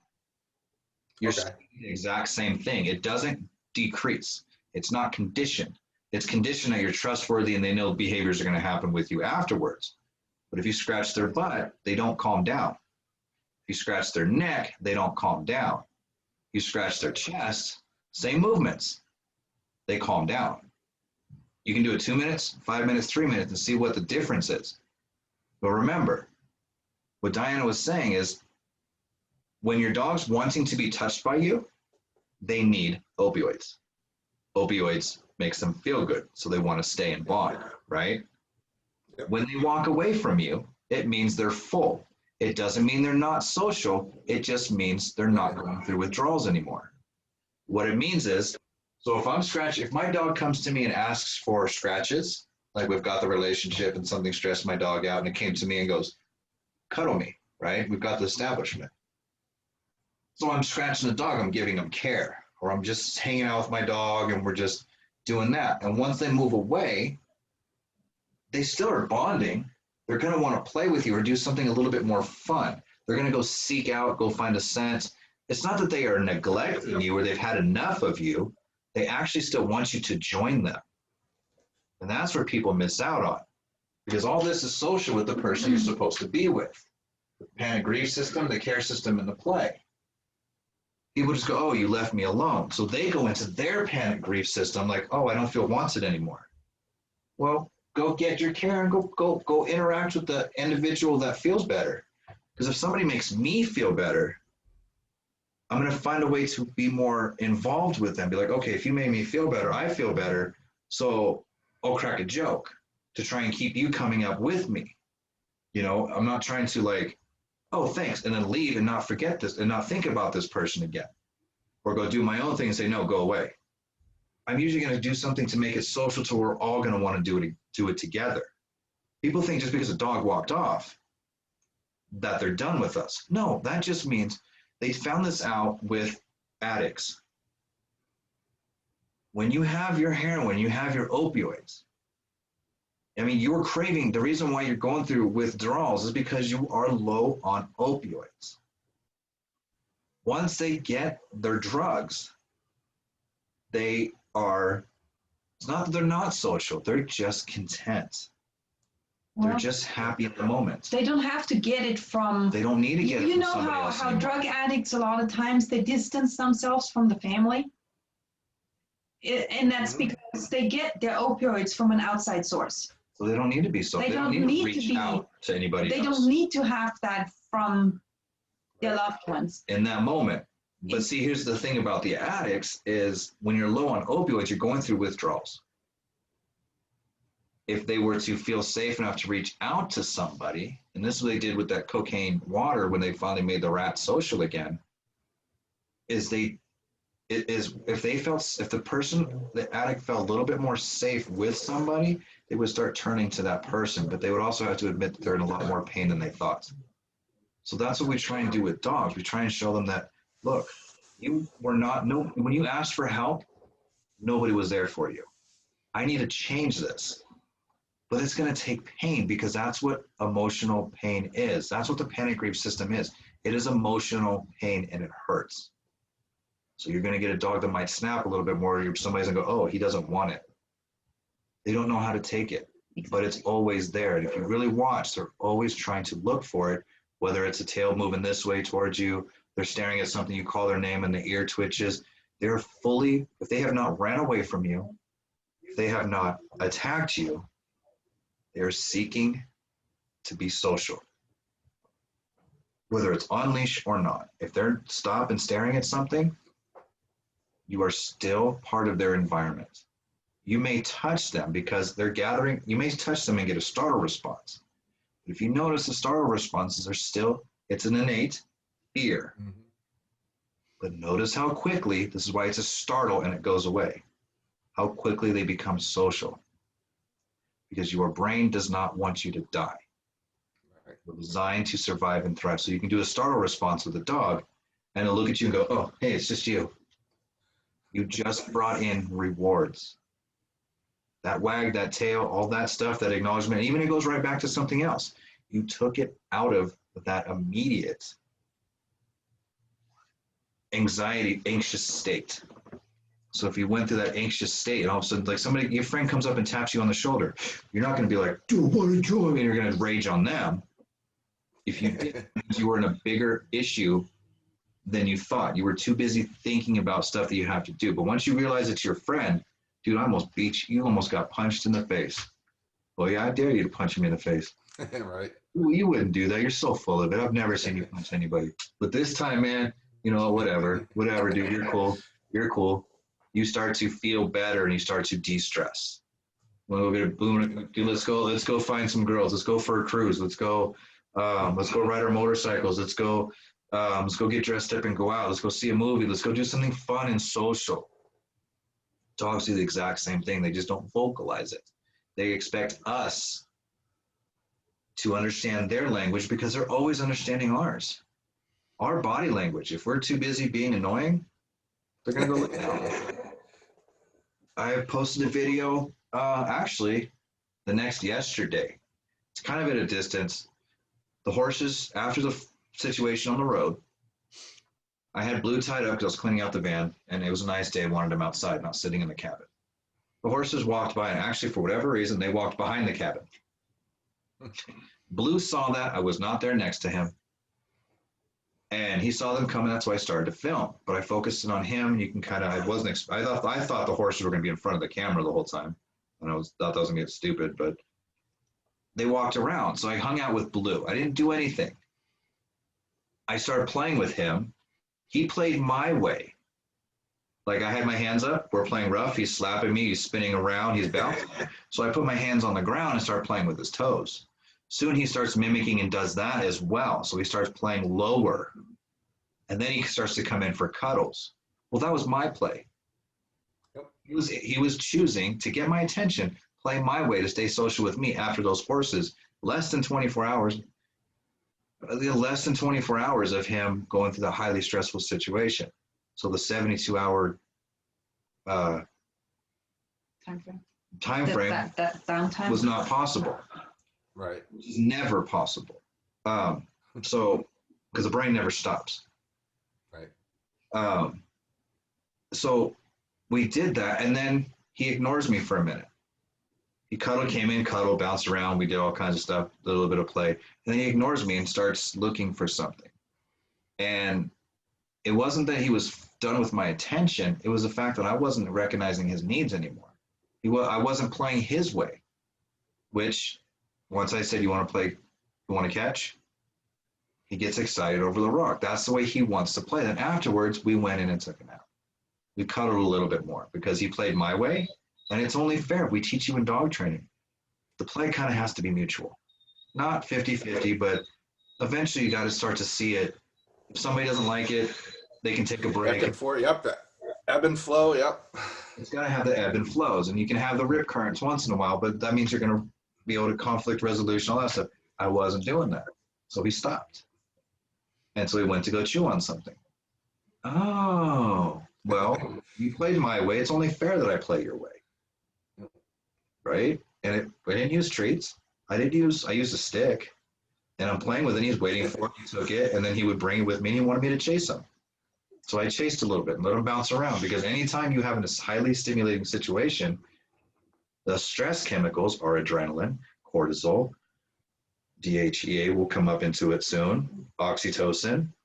Because if you're not fighting or flighting, you are still social. So your brain wants you to be social. Now that's starting to get a little bit more annoying. Now I'm starting to be a little bit more triggered by that camera. That's okay. Oh yeah, it's okay for you. I'm almost out of fighting. All right. Well, that's why. So yeah, Diana, Yes. Scott's taken over the last 48 minutes. What? Say what? I said Scott took over, I think, the last 48 minutes, but that's fine. I asked him. So we got kind of the backstory. So how did you guys exactly meet or get together? I know you guys are working on a book. You got a tour coming up. We are working on a book, and yes, we are planning several cities next year. And as far as, well, Scott got invited to talk at a symposium last year in the summer of 2019. And I had a computer. He didn't, so I helped him put his presentation on paper or on screen. And he, that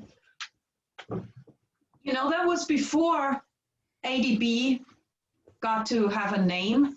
And so throughout that process, ADB just started growing on us. And he's been practicing that for so many years already. It just didn't have a name. Right. And then as I learned more and more about, affective neuroscience and I'm making you nervous. And behaviorism. And so we just put 2 and 2 together and started calling it affective dog behavior. Yeah, I mean, it's the perfect word. Yeah. Emotional side combined with behavior stuff, it's all for the dog. And the social component, definitely. What is he doing? He's eating my stress ball. Never Oh, mind okay. dog. Never mind that I had to clean off some dog poop and stuff. You know. I'm just trying to keep myself Right. quiet so I don't take over the next 48 minutes. I couldn't find tape. Well, I mean, the good news is, yeah, you can talk for go on, and that's a good thing. So when we do a seminar, okay, when we do a seminar, it's not like most people do a seminar. It's like this. It's Oh, yeah. like you're cutting up 3 days of it, right? yeah. So, but yeah, that's how it all started, you know. And then we started working on the book, and it's hopefully being edited now. The first draft. It's still there's a lot more. I thought it might take a few months, you know, but no. It was even before we got close to the editing, Yeah. and I haven't fully read it yet. And it's still there's still a lot more, and there's still more we want to do to it. And the funny thing is, you know, we have about 175 pages without illustration and stuff, and Right. I already know things that we already have to revise because the science moves, and You always, yeah, yep. ADB is never going to be a finished product. No, I mean, Yeah. behaviorism's 100 years old. It's nothing new. It's evolved quite a bit. Got stuck in a way, you know, but the science that we are using is constantly moving. It's constantly being. They find out more things, and we learn more. And as we learn more, we have to revise things, and we have to change it, you know. So ADB is never going to be a finished product. Right. The more we learn, And, you know, that's, yep. I mean, and again, it's back to what I said initially. It's the science, which we're learning about. It's there. It's not changing. We're just learning as we adapt our techniques and how we can look at it. The art form, I mean, it's always been an art form, but it's changing too, you know?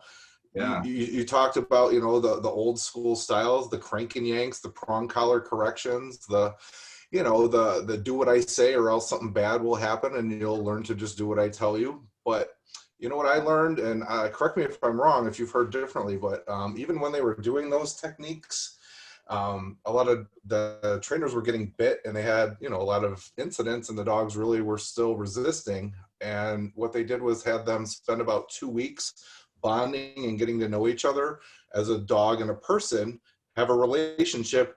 Then they did the same training, crank and yank, corrections, but the dogs took it a lot better. They didn't bite them as much. And they, you know, they had a lot better results. Okay, guess what? When you bond, you have more opioid that's being released. And guess what? What happens then when you yank and do all that stuff? It's a lot less painful. Not only that. Well, no, I'm just pointing out as far as the part of the chemicals, how it works. That's why doctors, pediatricians, when they play with the kids first, okay, Yep. and then the kid gets the shot, they don't even feel the darn shot. Well, because you release opioids. It's a painkiller. And then think about how you And they're less tense. Yep. feel. And Yeah. like, I was just telling her, like, think about how you feel that video of watching the kid feeling better, taking the shot, the Yes. doctor having fun, all that stuff, how it makes you feel as well. And like you were saying, the compulsion trainers, the funny part is that, like, they're trying to control the situation, right? But the dog is still showing an emotional response. Yeah. So you still have the fallout. You know what vet behaviors tell your dog after training has not worked and behavior modification with specific trainers or whatever is not working. What do they tell you to do? In order for the medication to work, you have to stop training. So now you're stressed because you still have to take your dog out, right? But now you don't have those tools at your disposal. So through that stressful situation, you have to be adaptive. That's just you. What do you end up doing? You can't go out for triggers anymore. You keep stuff minimal. You focus on your dog's basic and emotional needs. You focus on care to help your dog feel better. Well, now you're meeting their emotional needs. Science is showing when somebody comes in for therapy, they don't want to just give you medication. They want to know more about you. They want you to feel safe enough to open up. If you feel safe enough to open up, guess what? Back to what Diana was saying, your brain's already starting to heal. Exactly. So if your brain's starting to heal, the medication starts to really work. Taking a specific medication because I said I feel anxious and the doctor gives me anti-anxiety medication doesn't mean I actually fix the problem or it makes me actually feel better unless I specifically know it is the anxiety that is kicking my ass. But we all have anxiety. It's the anxiety disorder that impacts our lives. Yeah. That could be multiple different reasons, but the only reason to really find out because humans are so complex and we can lie about our behaviors. We are very cognitive. We have to have a relationship so I can feel safe enough to say, you know what, as happy as you see me, you know, even as happy as you see me, I still have depression. I still have and it drops me. It lays me out. It doesn't, you know, I went on a tour. It doesn't mean my depression didn't kick my ass a few days, didn't lay me out, but I was still able to, and that was Jock Panskip's biggest thing. And that's, of course, my emotional response, what got me interested. He asked, why do depressed people have happy moments? Not as often as everybody else, but why do they have happy moments? Why is there still a positive with these people? And it's not always, oh, we're going to go out on a date and we're going to go do all this other fun stuff. And we're going to go on the swings and go push each other and laugh. A lot of times they'll find somebody else that's just as twisted as them, like emo, and they bond over that. They feel better because they have that dark, twisted sense of humor. They bond over cutting. They find ways to act. They still find ways to bond. They still, the stuff that situations he put himself into to learn about this stuff. And then to find out he lost his daughter and his son. No, his son is alive. His son is still alive, but he lost his daughter to a drunk driver that was an angry cop, and the city covered it up. And he's a well-known doctor at that time. Wow. And they still, in a small town, and they still, from somebody they knew was a bad guy, basically. He was an alcoholic. He was a rager. Everybody said, watch out for this guy. But they still covered it versus somebody that has contributed way more positively to science, whatever. Technically, if you put it side by side, but they still covered from him. So he had a emotional loss of his daughter, and then the rage of dealing with the police department, trying to get information of why. Right. No closure, No closure, and until later. You know what I mean? And then later on, he started going, his wife went through cancer. I don't remember. Not long after that. And then he died of a cancer. He died, yeah. Yeah, and then he died of cancer. So like all this stuff really started to happen. And, it's just amazing, like what he went through, depression, all the same stuff. It's not a therapy that we're trying to put out there. We're not trying to put out a protocol. We're just trying to bring back, like, why are dogs with us for 15,000 years? There's not a species out there that we have bonded over, that we can use and we can abuse. And we've gone through 20, 30 years of bad breeding and all this other stuff, but yet they're still with us. Indigenous tribes, the First Nations, when 13,000 years ago, it wasn't about, trick training. I got a meatball. I'm gonna get you right. I'm gonna break down every single little step to teach you how to pull my sled, or I'm gonna teach you how to go teach me how to hunt. Right. Because those times were like, the dog runs out to go catch a deer. Oh, right. But that dog taught you how to catch a deer because you let him go out, flushes the animal out, and that wasn't breed specific yet, right? It's not right. collie-esque. It's not hunting. It's not pointers to go, or flushers or retrievers. It was that the dog probably said, hey, he's going out. What is he getting? Why is he not hanging out with everybody else? I'm going to go wander with him. Yeah. Curiosity, that's a little bit of stress. And then he comes back with food. Yeah. And eventually, they throw off a little bit of chunks. And it's like, oh, okay, maybe I'll help him get food faster because maybe the guy went out for 3 days and didn't catch anything. And so the dog caught a squirrel. He's like, I'm eating. Yep. They start learning they can fend together, so that it evolves. And eventually it's, through your own stress, you find ways to adapt. Exactly. People, come on, like harsh weather. we created houses. Through any stressful situation, art. Just because you have a bad upbringing doesn't mean you're not a creative person, doesn't mean you're not somebody with different type of experiences, doesn't mean you're not somebody to offer. Once you start to feel safe and you feel safe, you'll start to draw whatever your anger or whatever thing it is in your beauty, whatever your creativity is, your version of art. Even if you don't feel worth it, it's an expression of you and somebody else might appreciate it. Kids at school, bullies are not bad people. They just aren't heard. And once they feel heard, or the class clown, always interrupting class, nobody's ever learning. It's annoying for the teacher. But okay, they're seeking a connection. That annoying dog on the leash, that bullying dog, probably is seeking a connection that nobody's ever given to them.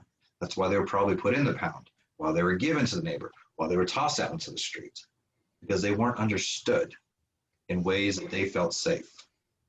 Children with autism, people with trauma, you can teach them anything you want, but if they don't feel safe to practice it, feel safe enough to express themselves, you're not going to get anywhere. You may think, oh, look, the behaviors are fantastic. You're doing so well, Nathan. You followed every protocol over at that group home with those kids. Yeah, you didn't have any fights, but then you're looking at them going, I don't feel like I'm getting anywhere with these kids. But I can come in here and see, look, you've probably been my best group home counselor because you've kept fights from happening. You've got kids increasing eating food, even though they're so tired and bored, they're just sitting there eating, you know?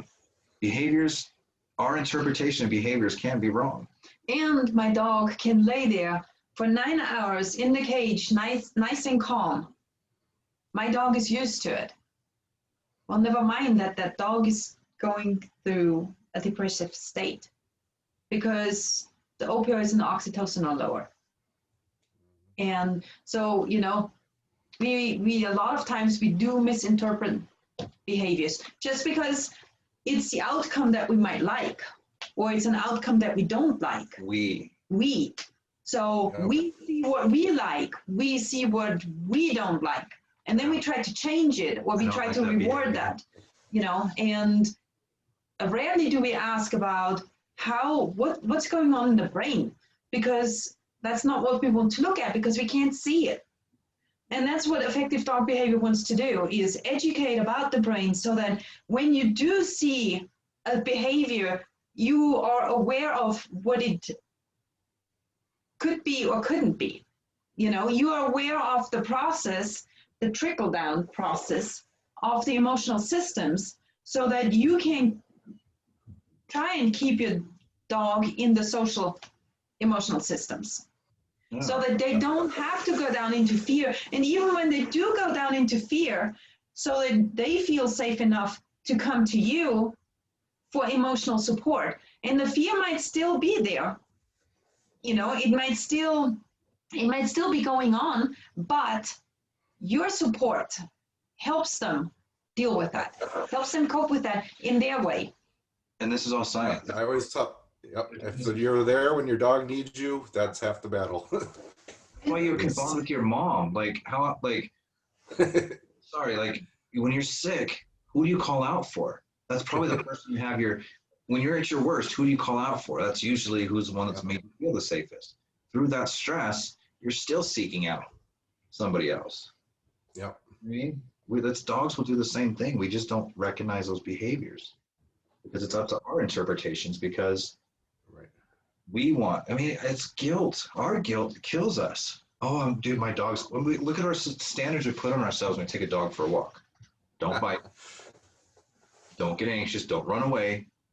So we're putting ourselves through a tremendous amount of stress. So when we get some trainers are like, don't even let them sniff. I'm like, are you crazy? I mean, maybe not the whole time, but you know, they have to do some sniffing and dog behaviors, you know. That's why you're going for a walk. Well, you're going for a walk for both of you, because the dog's trying to include you. If it's not trying to include you, then you're not bonded with your dog. And think about it. Why do trainers typically focus on the negative parts of a dog's life? The fear and the aggression. the fear and the rage. And they won't admit that aggression is rage. I know. They think it's fear. I know it. It's scientifically not right. Yes, scientifically, it's not right. No. So, but why do trainers typically focus on that? So that's when you need to look at the human brain too. Does it make people feel that good to think that I helped my dog overcome fear? Makes you because it makes me feel better about myself because I'm such a helpful person. So what is he going through your brain? Yeah. So what neurochemicals are going through your brain? Yes. So exactly. So, but who wants to help a dog that's already happy? And then we suppress Happy, play. you know. And then we stop and the play. then we stop the play. Well, Exactly. it has to be my rules when we play. And then if we can't fix those problems through behaviorism, Diana, stop. You're being too loud. Go sit outside. yes. You're being Think too about loud. it. Right? Think about it. Go outside. When you're done, come back and we'll continue this conversation. I'm serious, Diana. Diana. Now you're not listening. Yeah. You're not listening. I'm playing. You got to punish her, or she's never going to learn. Appropriate right now for me. So me and Nathan are going to go over here, and we're going to. You're not even. Me and Nathan are going to. Right. But that's what we get from a lot of. Exactly. Exactly. So, you know, with Didn't bother her emotional state. no. No. We're trying to have a podcast here. I know. But you know, we want to feel good about ourselves, and we want to I'm gonna be go feel good in a we second. want to be the saviors for our dogs. We want to be Stop. every dog. We call every dog a rescue dog. Stop. You know, every dog is a rescue dog, even if you just got a puppy from somebody else and not from a breed. You know, I've heard people say, Did you miss "I us? rescued Did you my miss dog." Oh. Did you miss us? That's Thank you. Lucy, Go get your ball. and Go off. Thank you. You want to get your ball? Come on, let's go get your. panic grief. So well, it's not panic. She already went through It that. was out there. That's why she was whining. Yes, exactly. So when she came in, see all these multiple. Oh, you can't see them. All these multiple shake-offs. You want it?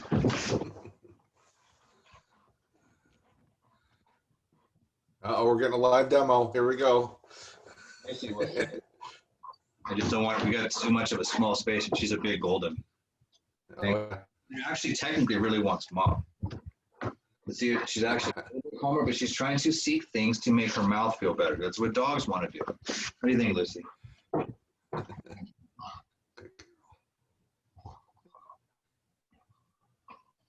Thank you. So what I would also do, like when we're here, like I had to keep, her motivation is Diana. That's going to hit that chord. No. So her Hang on. motivation is her mother. So her occupied. I'm literally, I am not a primary reinforcer. Her mother, why stop this? Her mother will still be primary reinforcer. I'm secondary because if you really get to watch her eyes, she keeps even constantly looking for mom. Sorry. So she's constantly looking for mom, but she's high energy, she's highly stimulated, which is still a form of stress. Excitement. How much I can do. Thank you, Lucy. Thank you. When I get a dog that's hyper, like dogs like to jump in the house, now I'm getting licks on my scarf. So I'm getting this stuff. See how much oh crap. Sorry. Yeah. So like now I'm getting her to be a little bit calmer. Yep. Now she can focus on wanting to grab the toy as opposed to me making her play with the toy. Yep. There's that chest thing again. Yep. See the tail? The tail stops. Yep. Tail's the dead giveaway. The mouth, panting. Girl. Look. Thank you, Lucy. But see this, the big crown, right? The big curl. Yep. Thank you. Now that we get a little bit calmer, I want her to mimic this stuff too. I want to mimic what she's going to do. It's only fair that she's been mimicking me. Thank you. But I can mimic her too. Yep. Thank you, Lucy.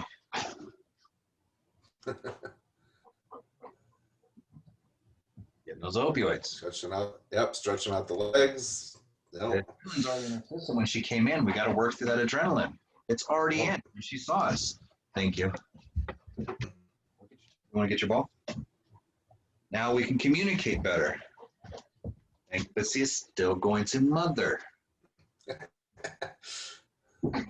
Oh, and she's asked, so the ball's over there and she's asking for help. Yep. You need to go try it again. Need some help, Lucy?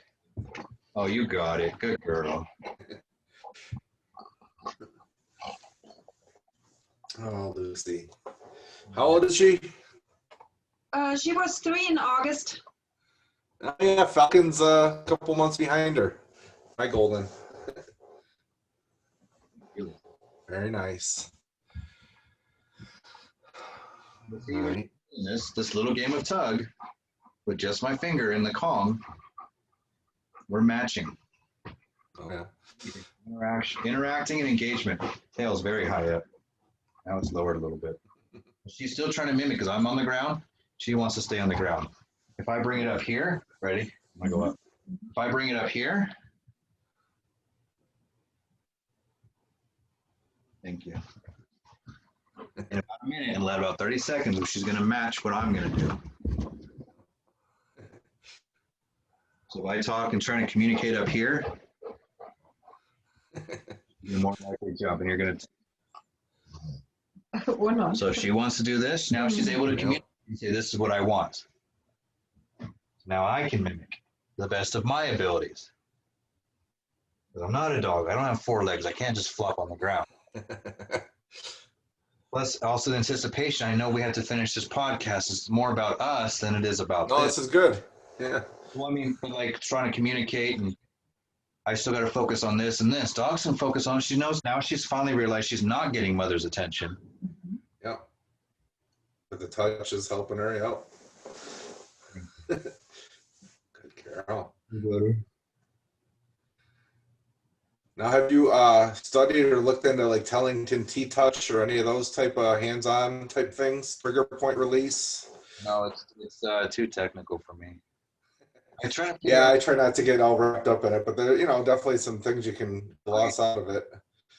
It's great and it's amazing because people say it works for a reason. There's science behind that as well, but we're also the thing is with effective neuroscience, it works with T-touch.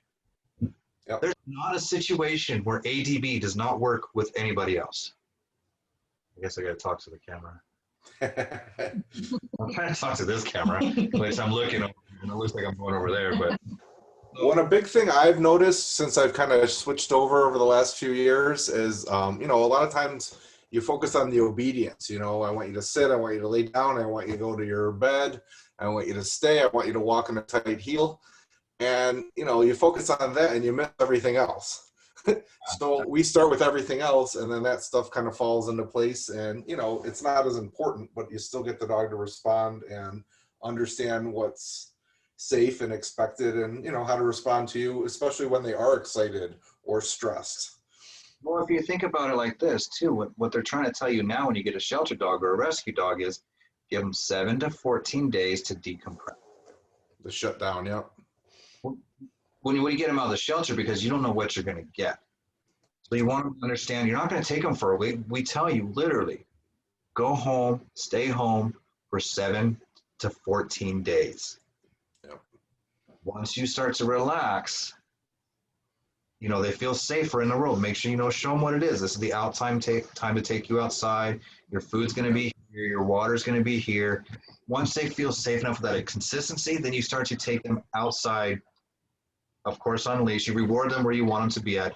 Don't ever go far. You just go, you want to stay close to home so they feel safe. So if there is stress, they're more likely to want to come home. So even if they've run away in fear, they're probably going to go back to your house as opposed to they felt safe at, which might be the shelter or the home where the people moved away from because they couldn't keep their dog. So in the 7 to 10 days, it's still changing that emotional response. So they feel safe enough to want to show you that they feel safe before you do obedience. Yeah, if your dog sits, good, you can mark for it. It's a great time to shape behaviors because if they offer it, good, reward. Mark, reward. You mark and reward.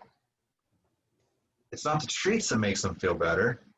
It's just a simple fact that they feel safe enough to show you those behaviors, or you can capture them and you can see them and go, I like that. That's going to work for us. You sat, you didn't pull me on a leash. Yep. You growl at me at your food dish. You laid on the floor while we're eating dinner. Because dogs are not, just because you got the dog does not mean you're working on brand new emotional response. Right. They already have their habits. They have their own experience. They have their own individual ways of feeling safe. Once they start offering more of those behaviors, you'll start to see different types of things that the other owners, not what they used to do, but what the dog would find safety, how they'd express themselves, how they were afraid to express themselves. Right. I've seen a lot of dogs that had abusive owners, they shut down in the shelter. Yep. They don't trust the people in the shelter. But guess what? They trauma bonded with the people at the home. They were left, dogs that were left outside. They still found pleasure. They were too annoying to be able to come in the house. They got corrected for being annoying. Suppressing play is one of the biggest problems trainers have. That's a whole nother podcast. Yes. But you see those dogs from those homes, they're like, oh my God, the dog was abused. Look how shut down they are. We got to get him out of the shelter. What people don't understand is they bonded so much with those people that they are going through major withdrawals. The opioid levels are so far gone, they are in fear. They're hiding from everybody. You can put the camera up a little bit. Up. On the board. Oh, you can't really see it anymore. Oh, Lucy. Oh. Hi, Lucy. Thank you. Yeah. Yeah. So what they don't understand is that opioids, they're going through major withdrawals and they don't feel safe with you at the shelters, the shelter staff. Right. That takes longer to bond. Because no matter what you think you're doing, if they don't feel safe, they're not going to bond. And they knew if they played too rough, they would get some sort of attention from the humans. Even if it meant a connection, they were still getting their needs met. Even if it's negative, the behaviors are bad.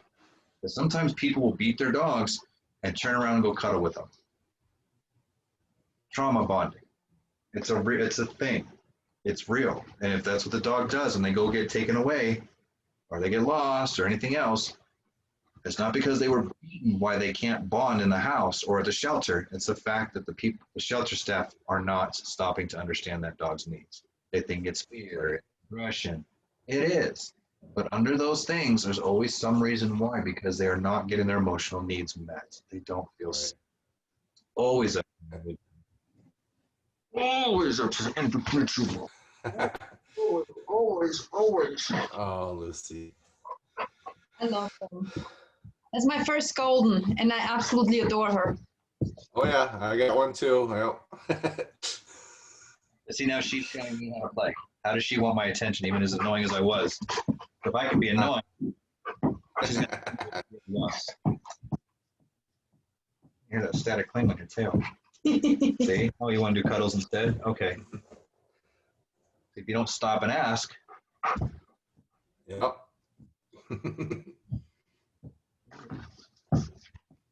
Yeah. If she has to keep asking, she's going to get annoying behaviors. Yep. But you know, the funny thing is, I've heard so many times, you are annoying the dog. Stop annoying the dog. Well, stop and see if they want more. Your dog doesn't annoy you, that you can't feel annoying. Right. And the annoyance makes you either make it stop or it makes you express in a way to redirect to get that pain. Annoyance is pain. To make it go away. Well, you cut your hand. especially if they're trying to connect with you and they're not getting it, they're going to try harder, and that's when they get annoying, is by barking, pawing, jumping. Yeah. So connect with them, and yep. Lucy is a very obsessed humper. Yeah, we've talked about this. So yeah.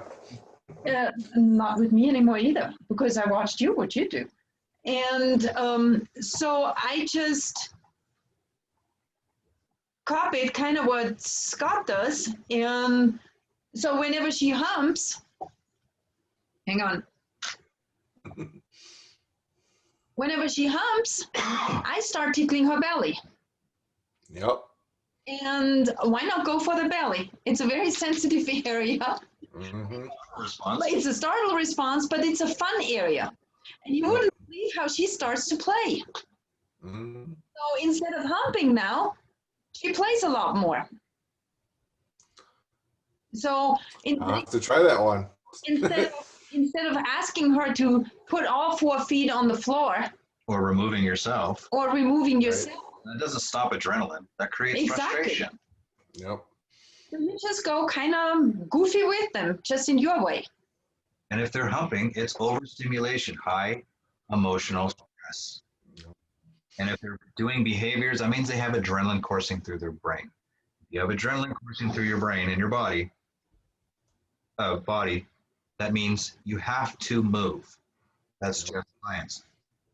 Your sympathetic nervous system makes you fight, flight, or be excited. If your dog's anxious, you're going to go into fear. Your dog's probably going to run away. If your dog's going to attack, it still has adrenaline in it. We want them to be excited. You make them excited, and sometimes they start a response.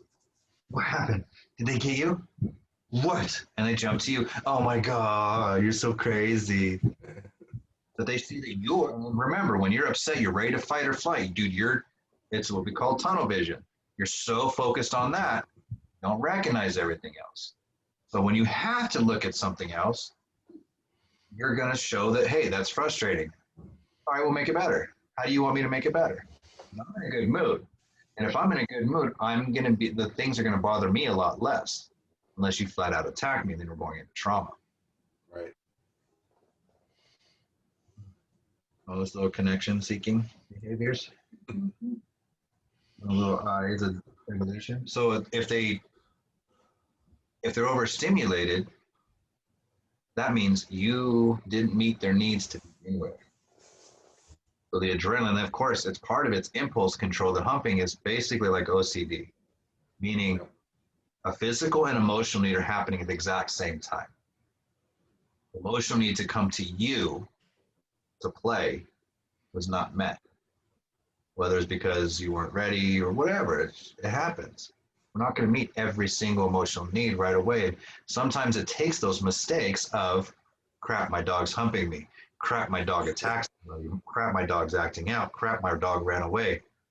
Dog ate all the garbage. I got to put the garbage away. My dog's allergic to something. Those are all mistakes, but you learn from them. You always are learning. Even if it doesn't matter, you'd be like, I can piss you off. Like we could be toe to toe, face to face, ready to square off, waiting for one of us to make the first move, throw the first punch. We're still learning. I can be yelling at you. I'm still learning because I'm studying your body language. I may not see the cop come up behind us. You might. And that's why you might get quiet, because now it looks like aggressive. I get thrown on the ground. You're like, I didn't have to do nothing. That was rewarding for you. You didn't have to throw the first punch. All these different things, your brain is always learning. You just don't see the whole environment. So when people say you're not in a receptive state of mind, they're correct, because if I'm yelling at you, I'm not listening. Right. But I'm still gathering information. You're still learning. I'm still learning, always. And because I'm at a high state of arousal, my brain is holding onto it harder. So that's why you remember smells in a stressful situation. When you feel safe, you love grandma's apple pie or whatever. For me, it's roses. And sometimes something might startle you and you go, I don't know why, but I just don't like right-hand turns. I've never been into an accident. Maybe I was asleep and I got woken up and my brain thought I had to survive because I had a bad dream at the moment when I woken up going around corner. Who knows? We don't always know. And we don't always have to figure it out, but our brain knows. And it's always designed for us to survive and thrive so that we can feel better. She was excited. She was whining, so she was going through panic grief. She came in, immediately saw us, started to feel better. She went from her panic grief and jumped to play. Her oxytocin levels, her opioid levels were like, dude, they're totally so much better right now that I get to go play. So why didn't you tell her to sit and take drinks? Would you have? No, why? Okay, that's what I'm asking you. If she's already in a good mood, wants to play. Bye, Nathan. Did you leave us? Nathan? Also here. Okay. Okay. I just blinked in. I just ended up having to look at myself. I didn't like that. But I'm still in a good mood. I just don't want to see myself. But all that stuff is important. Probably left us so we can go to the bathroom. What? You watching me? So, I was asking Scott, why didn't he just use treats and training, And make her sit and stay. make her sit and stay instead of doing what he's doing? Do you want her to sit or do you want her to relax? But this is what's going to make her relax, engage Yep. in a way that she needs. Because that's her way. She went through panic grief, and she saw us and started feeling immediately better, even though we So weren't what, connected to it. what would you call where she's at now then? Right Care now, or in her care. Okay. Yeah, she's in her care. what if you're even just hanging out would be still care? Now, you both can be in their care at the same time. It's Okay. always individual. But when somebody asks you for help, the best option is to offer care, not fix it, Right. offer care. That's why a lot of people, like, especially kids, they always, my daughter, I always promised that I would never fix her situation. I wanted her to feel safe enough to go out and explore, but I also, if she felt upset, that I was going to be there for her and let her cry. If she wanted to yell at me, fine, yell at me. You are free to express yourself. Because if she feels safe enough to express herself with me, she's not going out causing trouble. Right. If she feels safe enough, it only lasts for so long. Fear and rage only are supposed to last for a few minutes. Then you're supposed to be social. If she's already being social while expressing rage, that's two emotional systems working together. She's going to get into her positive and stay social and want to, then we can go, all right, you want to get some ice cream? Do you want to go relax? What do you think we should do about this? Then they can start offering rewards and they can start handling the conflict. Then they start using their brain and go, okay, so this is what's really bothering me and I think I could find a way to fix it. Maybe I just need to vent. Yeah. You've got to vent.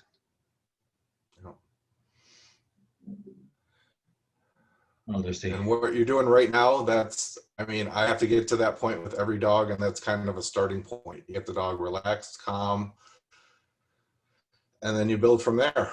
Well, see, like this part right here. So when she and I go outside again, if we were to go play again, it's going to be a totally different style of play. When she was playing earlier, it was selfish. It was all about how she can, well, actually, no, it wasn't, because there's too much going on. Small little room. Yep. Mom wasn't paying attention. She had to settle for me. So that's stress is going to make her faster. But if she comes in and we get to actually play, it's going to be rough and tumble. She's going to be all crazy.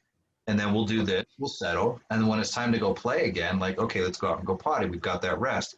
So even through that high stimulating situation, she's literally just daydreaming now. So what's happening now is her brain is processing how to actually get all that play. Because she showed me a lot of how she needs behaviors. Because like I said, she came in for mom. She came in and that wasn't receptive. So she had to, I forced her, focus on me. But I made it a little bit more fun until mom can do it. And then through all that learning, she saw that mom was not available. So her need, her desire was not met. But when she came and starts to settle down, we're still here. Mom is still here. So this is all still learning, that high stress situation, and that is stress. That stress, that high stimulating is stress. It was just positive stress. Yep. It's not trauma. It's not chronic stress because we're working through it. I'm not letting her hold on to it or making her dismissing her. Dogs don't have the cognitive function to constantly go through chronic stress. They are focusing on you and how you're going to handle the stress with them. If you don't help them de-stress, you don't let them vent, you don't let them do, express themselves, they're never really going to get over it. Anxiety is 100% natural, which means it's genetic. Right. And I just want to, you played with her for what, maybe like 3 minutes. You met her need, you got her calm. She's, versus people that are like, well, I got to take them for 2-3 walks a day. I got to do all this extra stuff, and they still can't relax or calm down. Versus, All right. We were saying, yeah. So now she's hyped up again, right? Yep. So I'll match her. But she's farted, so Oh, jeez. small You gotta right. go outside, huh? You got a potty? Did you poof? Did you poof? Look, Well, I'm stressed. And And one of that the things, redirection. Her redirection. Yep. and one of Yep. the things is too, Match. instead of Scott looking at this as unwanted behavior, It is unwanted behavior. no, instead of you that's unwanted behavior and you having to tell her what she needs to Your do. shot collar, yeah. Bad dog. Yes. Ready? You want to come? He's giving her what she needs, Yep. In a minute. You're gonna get in trouble. I know you're gonna get in trouble. You're gonna. She's a Girl, thank you. You okay? You got it?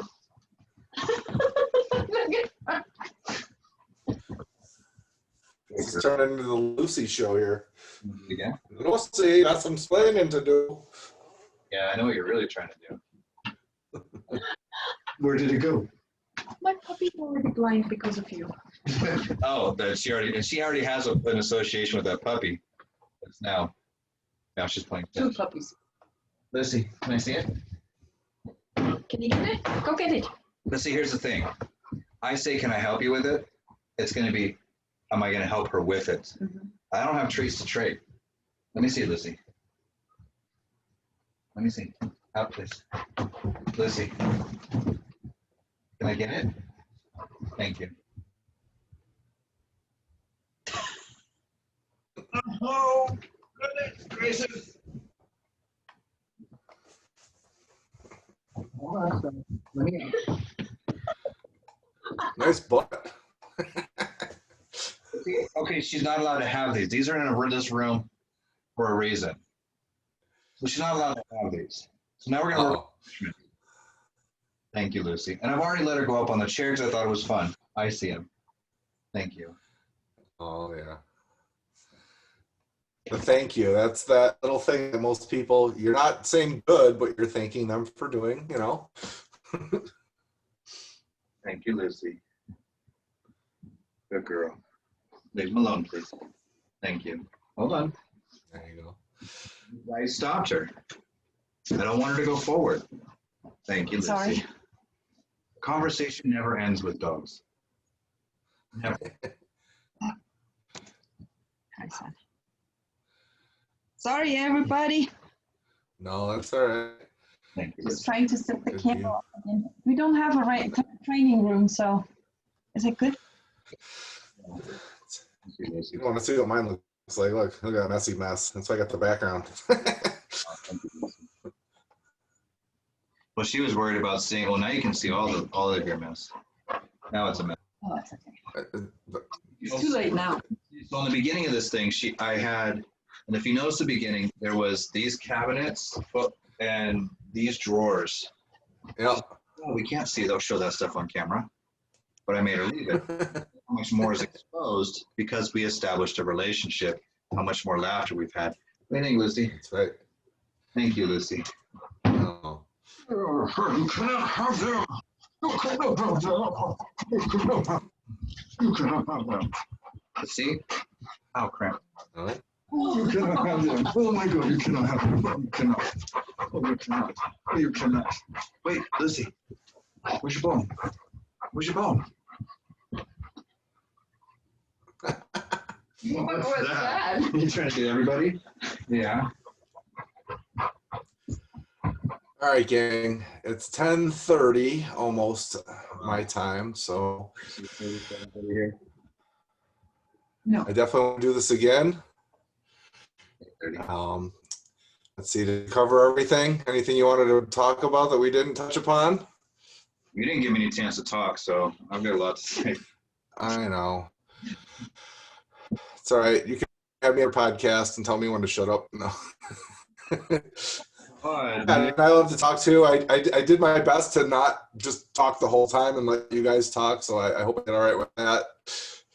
Are there any more questions you have? Anything that? I think I'm good. I know all how to get a hold of you guys. I know you're on Facebook and Instagram. And are you on Instagram too, or just YouTube? I know you got one, Scott, and you too, Diana. Yes. Facebook channel. Effective Dog Behavior is a website too, right? Yes. Effective. Okay, so I'll put links to all those. EffectiveDog.com. Okay. And yeah, I mean, I have literally a playlist of probably like 300 videos based on things you've told me or showed me or told me to look into. In the job concept is, I think I've got like 100 and something videos of his. Robert Sapolsky, I think, another good guy. I'm sure there's quite a few more. I'm trying to get a list of kind of resources or, what people can look into if they're interested. In addition to, obviously your book when it comes out, the talks you're giving. You're coming up to my area, Rochester, New York, I think August we're looking. Yes. And I'm excited for that. And you're doing a tour. I know you got the little pins on the map of where you're going or want to go. So good for you guys. And that whiteboard you have behind me, if you could send me a shot of that, because it was kind of hard to see, but I want to let people show what you were referencing. Yes. And I think it's backwards, or it was before. Okay. So Will you take the camera and put that on there? Because your t-shirts are right, but the board was backward. I can't tell right now if it's backwards or forwards. Because I was told by somebody to write it backwards, so it would be visible. Oh, no, okay, Nope. I can read it. Can you? Yeah, it's backwards to me. Your t-shirts are right. Oh. See, now I look at my t-shirts. It's backwards. Yeah. There's a button where you can mirror your image so it looks the right way to you. In that mirror. But see, this looks backwards to me. Nope. Second to no one canine life coach. That's you, right? Your training. That's interesting. Yeah, so it was backwards, See, when we put the camera on that and I looked on the computer, it was good. I can read what it said looking into the camera. But always keep in mind that we are kind of backwards anyway. Yeah, we're screwed. Yeah. Poetic. And then look, the dog is calmly chewing on her Kong by her, not with me, not needing me, Yep. not having to have the interaction. Yeah, I mean, I see it every day. Calm, the excitement, interaction, the bonding, and I'm like, you can have this with your dog. It takes a little bit of work and changing your mindset, but once you understand why and how, and you get that bond, it happens pretty quickly. I'm glad you just mentioned mindset again, because mindset, if you have positive mindset, you're releasing different neurochemicals than when you have a negative mindset. Okay. So that's a very, very important thing to keep in mind. We don't mean you have to be positive all the time. It's not a different. Yay! That I can see, the effective dog behavior. Yep. What do you think about effective? It's affection. So the more if we start, why is affection so important to us? Why do we want to cuddle? Why do we want kisses and touch from our spouses? We need that because it's a result. Like oxytocin is being released before the touch. So if your dog's anticipating you touching them and they like you, and Gregory Burns has discussed this, Dr. Gregory Burns discussed this when he did his MRI testing. That's something that people don't focus on. He was trying to figure out which was more rewarding to the dog. Treats, strangers, what happens to the brain when this happens? The owners weren't even in the room. I don't know if it was because of a release cue or what, but when they said bring in the owners, the oxytocin release was the amount of oxytocin just at the announcement of their human coming into the room was greater than hot dogs and everything else combined.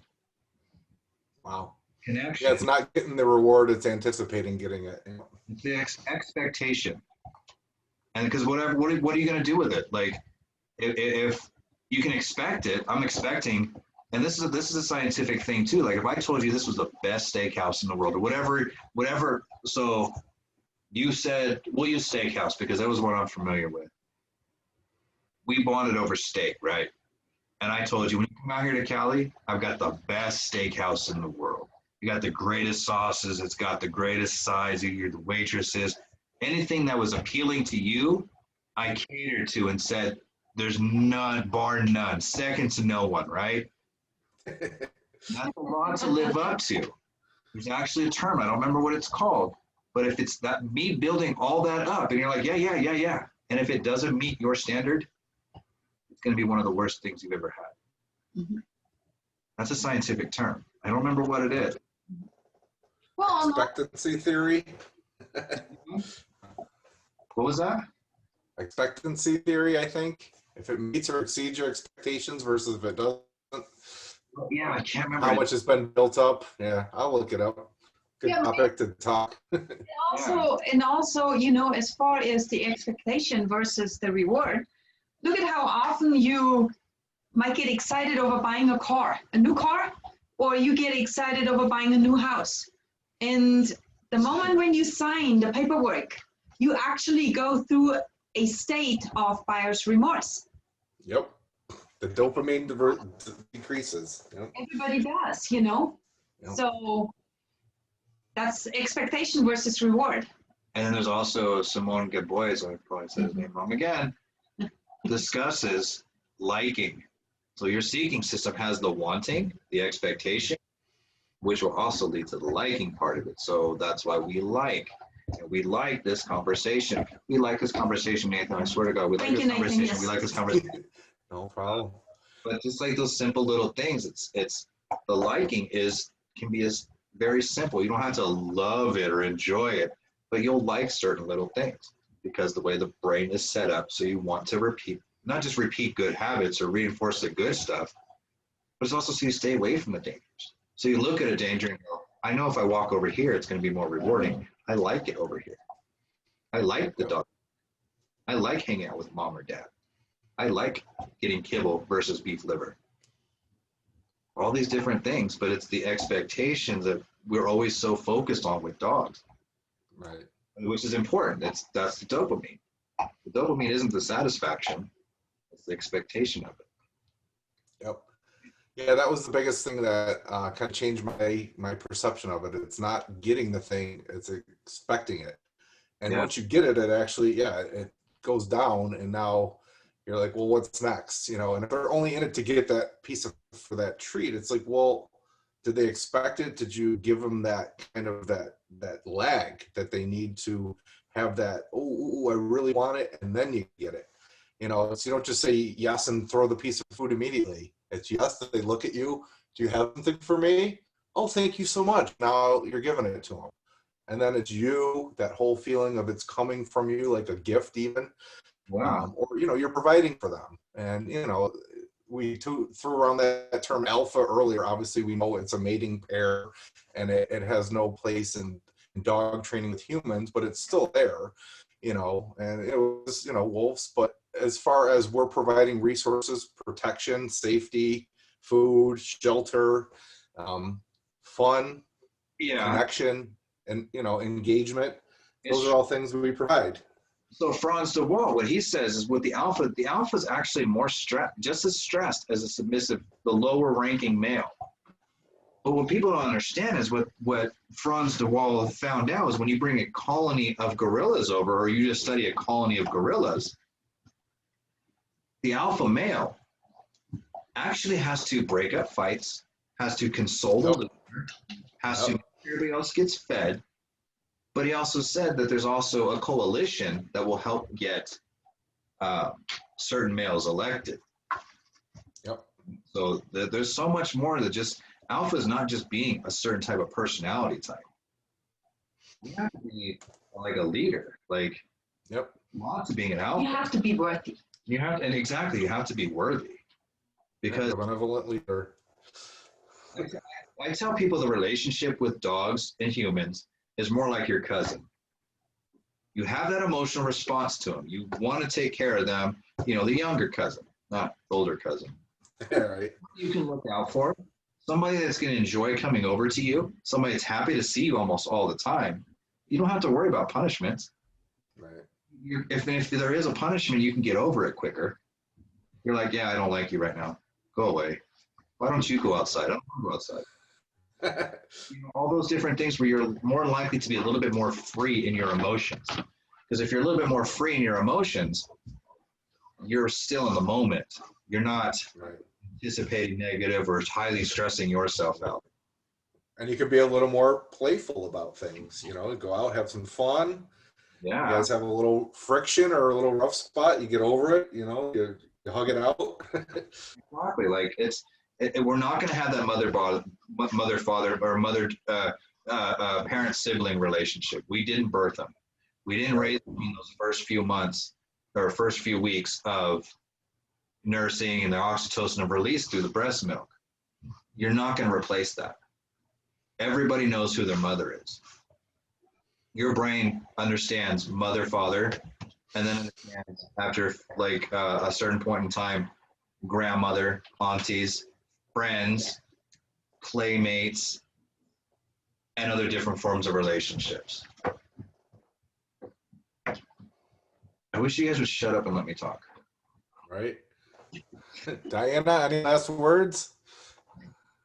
Well, here we go. Thank you very much for everything. No problem. This is great. I really, really appreciate it. I look forward to you guys coming to visit and having more chats and conversations. And who knows, maybe we'll come up with 2 new things to talk about between now and then. Yes. I guarantee. We just have to put that stress ball in his mouth a little sooner. Right? Or, find something else to do. I was looking for a tape because taking that off would have hurt. I would have put it on. Some duct tape? Yeah. Oh, God damn it. Oh. Not this time. Well, All right, guys. Well, viewing that, if you have any questions, we do have the website, effectivedog.com.